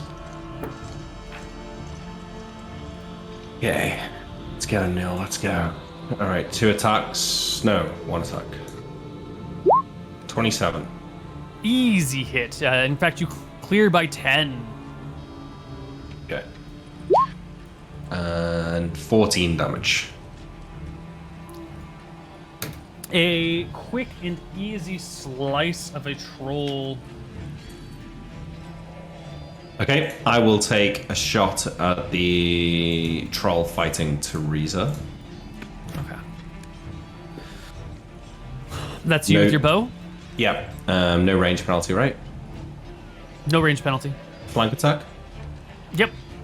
I'll assume you can move Yeah, over I've here. got missile weapon spec, so I can't, yeah. 22. Hit. 7. The arrow sticks out of the troll's face, who ignores it and keeps his fighting going. Can the troll ranger shoot this guy as well? The frost ranger? Yes, the Frost Ranger can. Taking a shot with the bow. 14 is a clip through the troll's ear that does no damage. Teresa will attack for 13, doing no damage. And then Polar will attack with her 1 attack. 29. Double crits a troll. Okay, for 23 damage. Which actually single-handedly rips off a troll's head and it plops in the snow next to her, gone. Nice. Oh, actually, they should be D12s because it's an arming sword, but never mind. The ice troll next. I rolled a 9. Ah, Tyrael. Tyrael. Your team and the trolls fighting you all go simultaneously. So how does that work? You can move to engage people, but the trolls are like coming in at you. So if you want to get further or try to draw attention, you can do whatever you want. Yeah, I would try to draw attention. If I move up here, do I feel as though all 3 of these will come for me? This one. Give me a This one. charisma check to try and like intimidate the trolls into coming after you, to present yourself as something they need to deal with and can't bypass. While I wait for roll 20 to reload. I rolled a 20. I don't know if it's showed on yours. I see it. You can intimidate 2 of these trolls. This one and this one. Do you? Yep. Okay. I don't see your The- my mouse movements, but I'm assuming these 2? Yeah. Yeah. 2 will come for Vash, and 1 will come into the Montem Vega combination. Okay. And since we rolled same initiative, all attacks resolve simultaneously. I'm just Alright. going to do attacks against Tyrael. 1, 2, 3, 4. 23 is their best one. No dice. Against Vash, 1, 2, 3, 4. 20 is not going to do it. Nope. And 1 will rip into Vega. 23 and a 12. Ooh, just barely hurting Vega for 2 damage. Okay. Second shots? Oh, well, I need to do Well, I my still first. go. Well, Yeah, none of them. Okay. Oh, Yeah, okay, all sorry. of My bad. I'll attack troll over here to the left. mm-hmm. Combat, Moonblade, attack. 20. 20 hits. And then it's versus large. 8 damage. Yep. Okay. Are we doing second attacks now or end the round? Just do them now. Okay. I'll attack the same one. 22. Hits. I imagine it hits 14 damage. And you will drop a troll. Okay, over here. Go ahead and um, yeah. Vash is going to attack the one to the right. 13 Mm-hmm. hits. 8 damage. Yes, it does. It's versus large. You might want to be rolling 1d12s versus that. Oh, sure. That's you're right. true. Um, 12 plus 4. 3, 1, 12. Okay, sorry. Okay, I'm rolling damage for that then. 9 instead of 8 before, I think.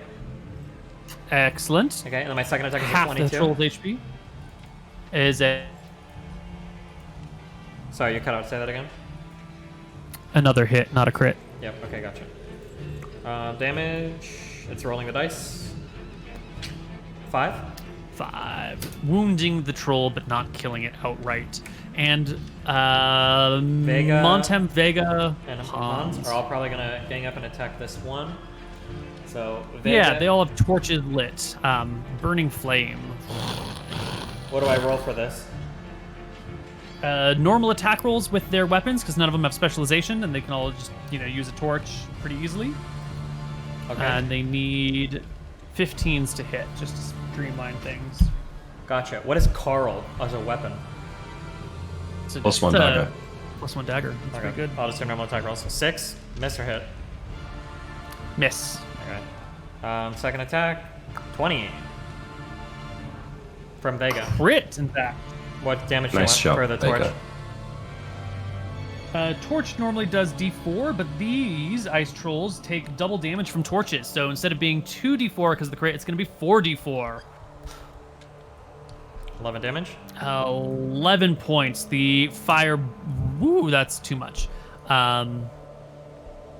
The fire burns the troll. It shrieks in pain. Its flesh rips and boils away, incinerating itself quite quickly. All right, Montem. And... Another net. Oh my god. Nice. It's another 44, 14 damage. Oh my god. This troll is just incinerated. Its whole body actually goes up like flash paper and just Montem fades is away. gonna come over here then, and he'll do his second attack. You've already Okay. made your 3 attacks. Oh, do they only have 1 each? Never mind. Yeah, they only get 1 each. Okay, that's it then. Actually, that's not true. No, that is true. Yeah, it is true. You ready Okay. for Anton? Anton's people. All right, here's his warhammer. 30. This Jack. This is Jack. Here's Jack, yeah. Yeah, so 30 is a double crit. He'll do 15 plus 4, actually plus Another 5 plus a D4. bunch more.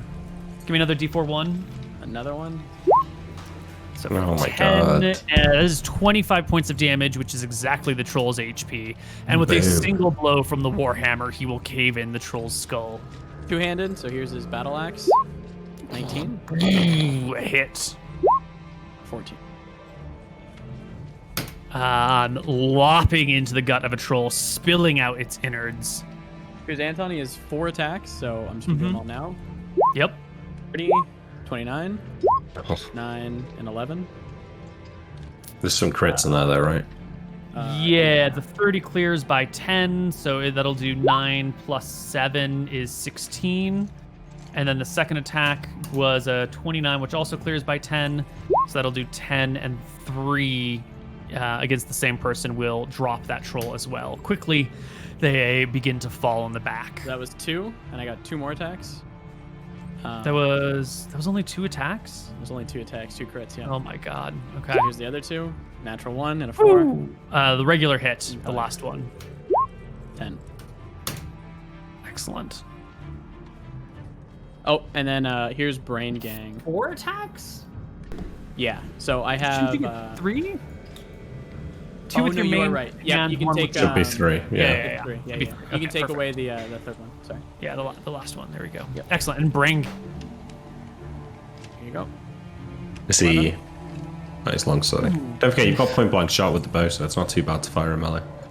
Maybe I should have, but yeah, that's it. Well, once he's actually in you, with you, Yeah. true melee, it's not a good idea. And what about Lord Khan with the Oh, yeah. torch? Here's his magic missile. Which troll is he 4 plus targeting? 3. He's probably gonna target Jack's troll. Okay. And is that the wand of magic missile or the spell? The spell. So 9 damage. And it will hit the troll. It goes off without a hitch. Puts holes in the trolls. Fuck. And roll 20 stopped working again. And we should roll initiative. Oh, second. I've got second. Oh, you got extra attacks? Go ahead and take them. So does the Frost Ranger, I think. I'm shooting Teresa's damaged troll. Get 2 more attacks. A 23 and a 29. 23 and 20. 23 is a hit. 29 is a crit. Okay. 3d6 plus 12 damage. 20 damage. Okay, and the Frost Ranger will miss their attack. The 20 damage will not kill the troll. Oof, big one. Yeah. Okay. And initiative, just D10s. Fuck. Yes. Nice. This one will go at 9. That one will go at 1. This one will go at 8. And we will do ascending order. Fuck. Except for Tyrael got a 1 on initiative. Emmerich got a 5. Anton got an 8. Perfect.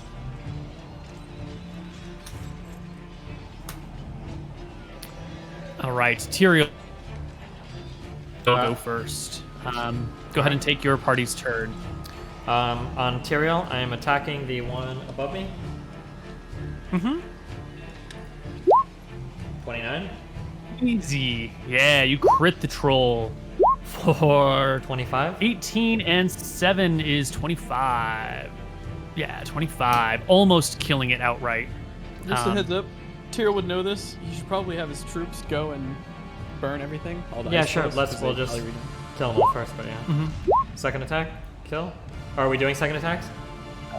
Second attack at the end of the round. You got it last time because you were going simultaneously. Okay. The trolls will get a turn before in between. Okay, gotcha. In that Vash case, will make his first attack though, and Vega, Mont, and Hans. yeah, Hans is gonna come over here to attack this guy. Mm-hmm. Rolling his normal attack. 18. Hits. Why Why are you only attacking? You have 2 weapons. Why am I only attacking what? Why are you only attacking once? You dual wield swords. Oh, true. Are you not? Dual No, wielding? you're right. I switched Oh. to one for something recently. I don't remember why, but you're right. I do normally used to. But it's okay for now though. Hans will Yeah. take his attack. Is it 2d4 for the torch? Yes, it is. 5 damage. You rolled a 18 to hit. Yeah, so 5 will hit and ignite the troll, and he will burn. Vega and Montum are going to come over here for the backs of these. So Vega is going to attack this one in the back. Mm-hmm. Shift double click. Sorry. 12 plus 2 for back attack is 14, is almost a hit, but not quite. The troll feels the fire, and as Vega tries to circle, the troll, counter circles, and Vega's torch splashes out in the direction, but the troll keeps it at a distance. Okay, then Vosh will take a swing at him. Or Vash, fuck. Mm-hmm. With his Rose Blade. 25. That'll crit. Clears by 10. Deals enough damage to bring the troll to dead. On the bottom side of the map. Wait, Montum, I think, over goes. where One more attack. Oh. Sure. Miss. 10, Okay. miss. Okay. Yeah. Over near Anton's men. The one troll fighting Jack is fucking done. It'll disengage and retreat, which you will recognize as unusual behavior for a troll. The one fighting Brain Gang will make an attack, and the one on Anton will also continue to stay and fight. 2 attacks against Brain Gang, 21 and 16, and 2 attacks against Anton. All of these are misses. No, the 21 is a 21 hit. hits on Brain Gang. Yeah. He'll scratch him for 2 points of damage.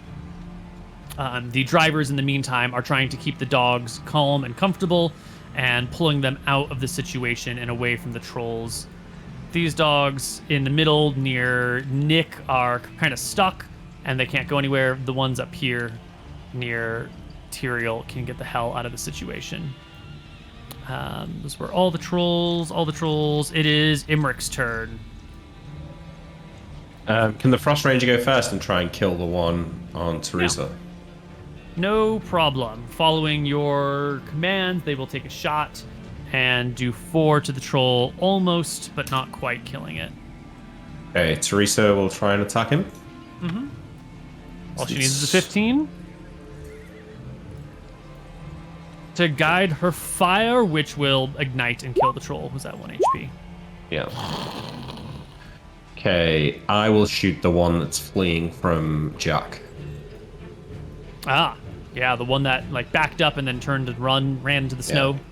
And I'll be shooting it in the back, will I? You will be shooting in the back. Is it medium range, though? Like the measurement tool's broken right now. Medium range is what for you? 100 yards? 60 yards? 70 yards. This is 114 feet away. Okay, so it's not medium range, but I still get the -3 for ranged attacks, right?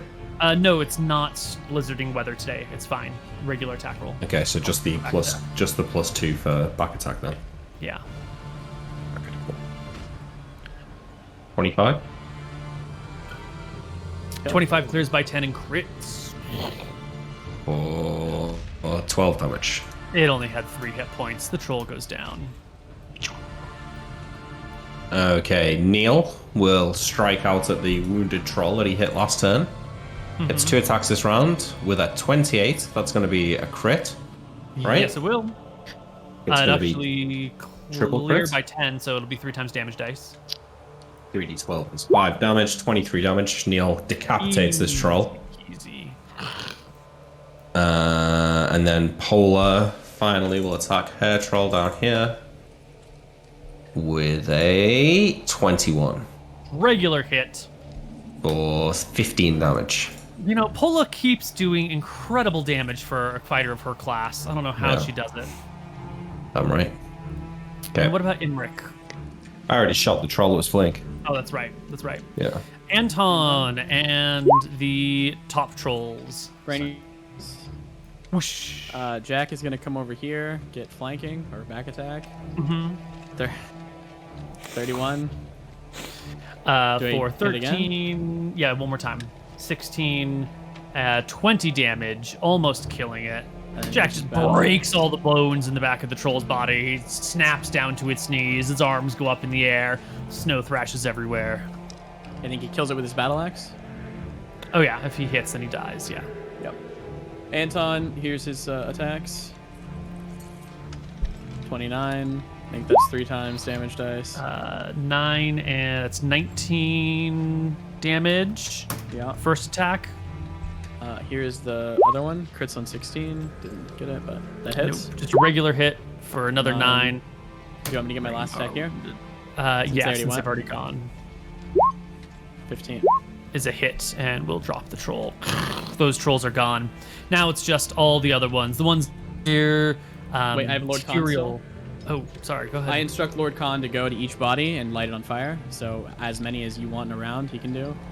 Yeah, I think it's reasonable to do one troll in a round just to make sure it's properly on fire and going. Cool. Anton calls out, I got my side done. Okay. Good job.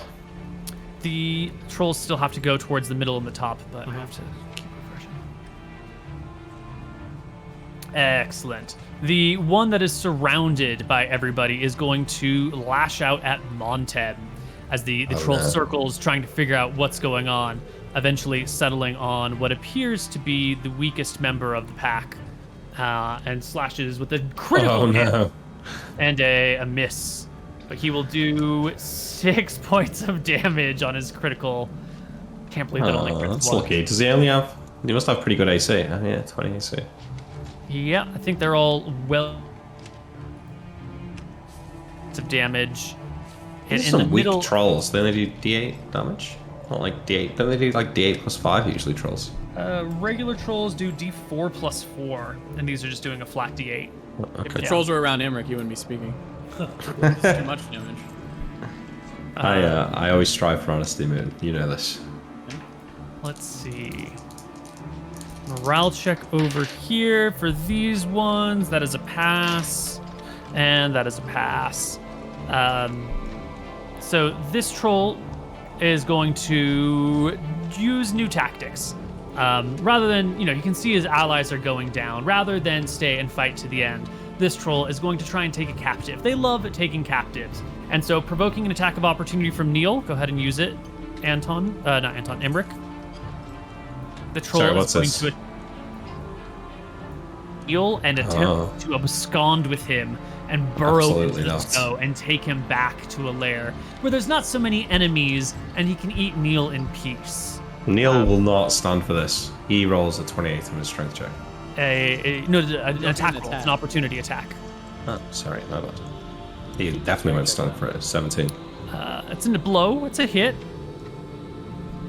13 damage. Ooh, that's quite good damage. And the troll, in the meantime, will just need to hit Neil. Armor won't factor into this because he's just trying to grab him. With a 21 is real That easy. hits. Yep. Yeah, and Strength opposed check? strength check. Yes. You want me to re-roll? From earlier? Yes, please re-roll. Oh, that 28. Oh, never mind. What a man. Doesn't make a difference. Neil gets grabbed by the troll, picked up, and the troll will just like grab Neil and run off, taking his treasure to the side. The other troll over here is passed the morale check and is going to just consume Look. a 23. Her AC is 21. Yep, that hits. Yes. Pola will be hit for another minor 2 points of damage. Okay. And then I believe second attacks are in order for anyone who has them. Okay, I am going to fire my 2 shots in the Frost Ranger, shooting at the troll trying to abscond with Neil. Okay. Do him first, just in case he dies after my first shot. Oh, you Don't want the forget Frost back Ranger attack. to shoot first? Okay. Yeah, yeah. Don't forget the back attack. 19 will hit for 7 damage. Okay, and then I will shoot it with a 19 for 9 damage. Damn. And that will bring the troll down. He and Neil will drop into the snow. And then I turn and shoot the one fighting Paula with my third attack for a 21 and 5 damage. That will hit, and I don't think it will kill the troll. Jack has a second attack. Can he run Yeah. over to the troll fighting Paula? Give him a con check to, power through the snow and keep himself in full. No, Jack starts going through the snow, but he's a dwarf, and the snow is tall, and it takes a lot of energy for him to he starts to wear himself out, and can't keep up the speed. Dangerous over short distances. He can get to about here and then end his turn. Go.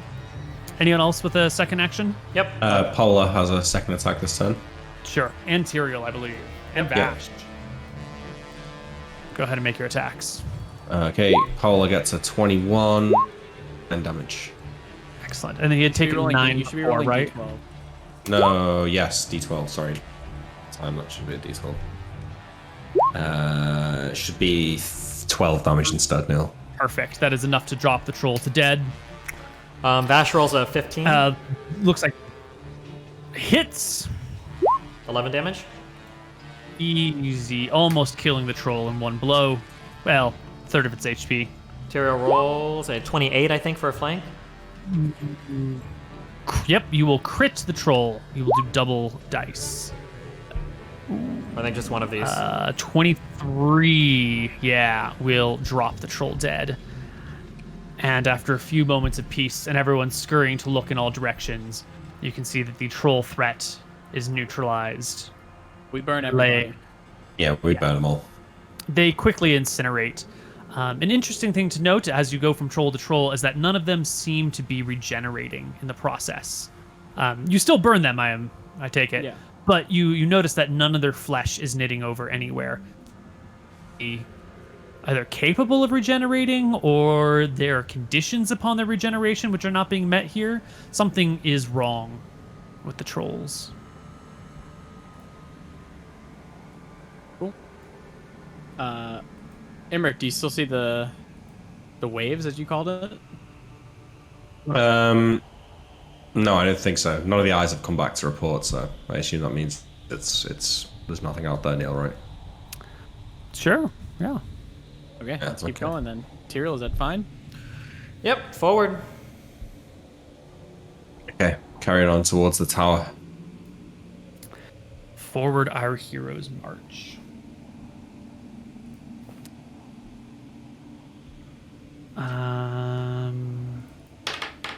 Anton is going to pass. Sorry, I'm trying to find which one. He's gonna pass a 2d4 plus 2 to Jack.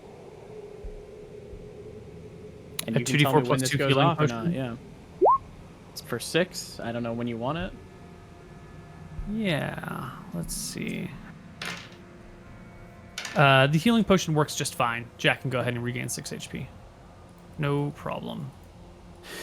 You will find the terrain before you from this point on is a little bit slicker. The snow here is hard packed into ice, and with the sleds, it makes it fairly easy to go. And with the nails that have been driven into your boots, the little tiny screws that go all the way through, you can get good traction, and you make very good time. By the time the sun is going down, the full view, you can see it rests on a small hill, maybe 60 feet across, that rises maybe a total of 10 feet up off the ground. The tower itself is 30 feet in diameter. Not attached to a keep. Not attached to a keep, just sitting on top of the hill, rising to look up and out over everything. The tower windows have bars across them all the way up and down, and thick panes of glass on the other side. The front door of the tower has an actual solid door still remaining, although it doesn't look to be made out of wood. It looks to be made out of some sort of metal, some sort of reinforced steel or brass. It's got like a brassy color, so it can't be steel, but a bronze, a brass, a copper, some sort of alloy here with a lock in it. The door with your spyglass, you can see that the locking mechanism on the door in a row, side by side by side. It would take 3 keys turned in tandem at the same time to open this door. What about 3 lockpickers locking at the same time? Or lockpicking at the same time? That would also work.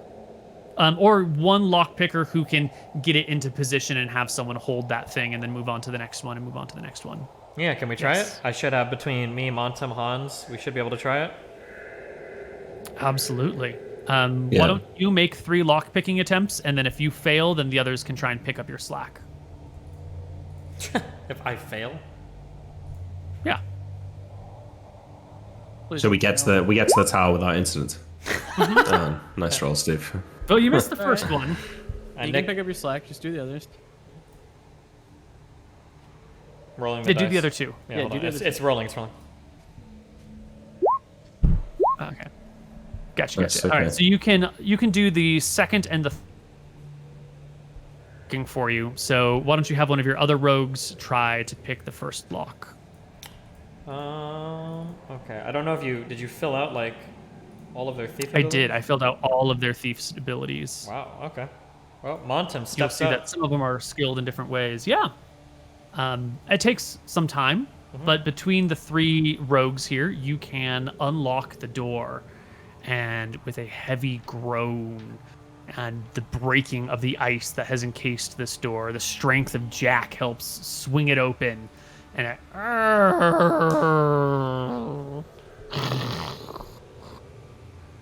and as the party looks into the darkness of the frozen keep, untouched for how many eons we won't know, we will end our session for the day. Wow.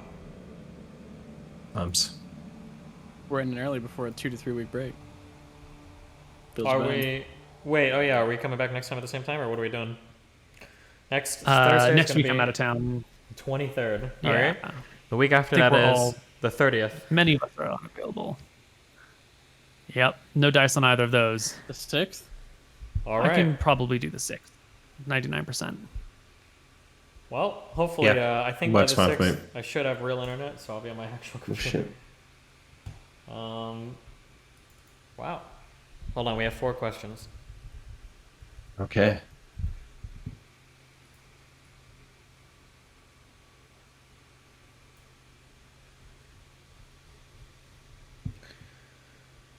All All right, this guy says, I don't know which question he asked, but he said, sorry for asking a bitch question last time. A few sessions ago, Destiny was embarrassed telling his cool... Wait, what is this? Hold on, 1 second. Is he schizo posting? I don't understand this question. Okay, this might be a schizo post. Sorry for asking a bitch question last time. A few sessions ago, Destiny was embarrassed telling his cool new racism fans that he played D&D, and Koibu made a joke about them being in a dungeon surrounded by 4 dragons. Was that already planned for, or did that offhand joke inspire the encounter? I Who don't. are your cool new racism friends? What? Wait, did you make a joke don't- about 4 dragons surrounding us a long time ago? I don't remember. If I did, it was coincidental. I have no recollection of any joke about 4 dragons. Okay. Next. Next one. The death or disfigurement of which followers would the brothers feel the most distraught about, or do they not really care about them outside of their working relationships? Definitely the disfigurement of Polar.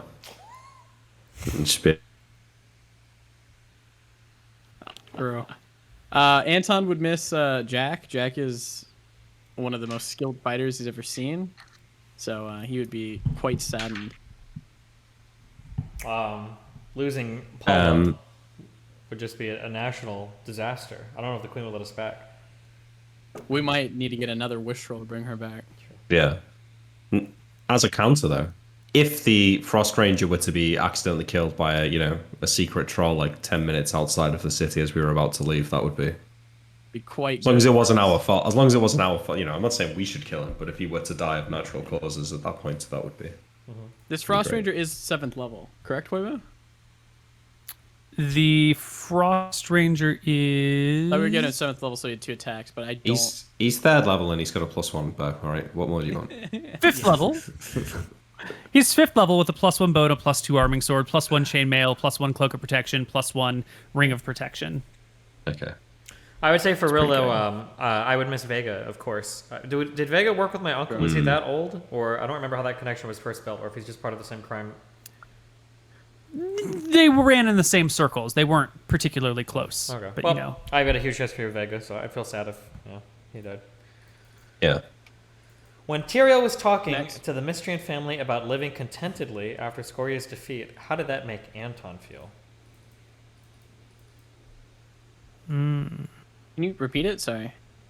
When Tyrael was talking to the Mystrian family about living contentedly after Scoria's defeat, how did that make Anton feel? Oh, Anton has plans after that I can't share. So Anton felt just fine with that answer. And which of the brothers would be the best dad?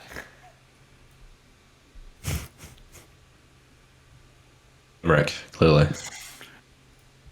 Tyrael wouldn't Why- pay the kid any attention. Anton would probably, shake it to death. Jesus Christ. So I think Imrik's probably the best, the most suited. I feel like it'd be like 3 different styles of parenting. Like Tyra would probably be like a hard ass, like super disciplined or whatever. Imrik would be like you'd raise your weird priest cleric kid or whatever to be like part of the holy order from birth. And then Imrik would be like, oh, I'm the cool dad who goes out drinking with his kid when he's only 15, but also That's makes it, yeah. creepy comments about his like female peers who are also 15. Listen, kid, why don't you gather your friend Katie over here and we'll all smoke a joint? Jesus, yeah. Base. Oh, I'm sorry. The cleric priest kid was supposed to be Anton, not Imrik. Sorry. Is that it? Yep. Well, anything else, Koibu? Anything you want to say to us before we leave for 2 weeks? We will see you on the other side with some more exploration of Glacia. All right. That's it. Have fun, guys. Peace out. We will be Bye-bye. back Au in 2 revoir. weeks. Bye.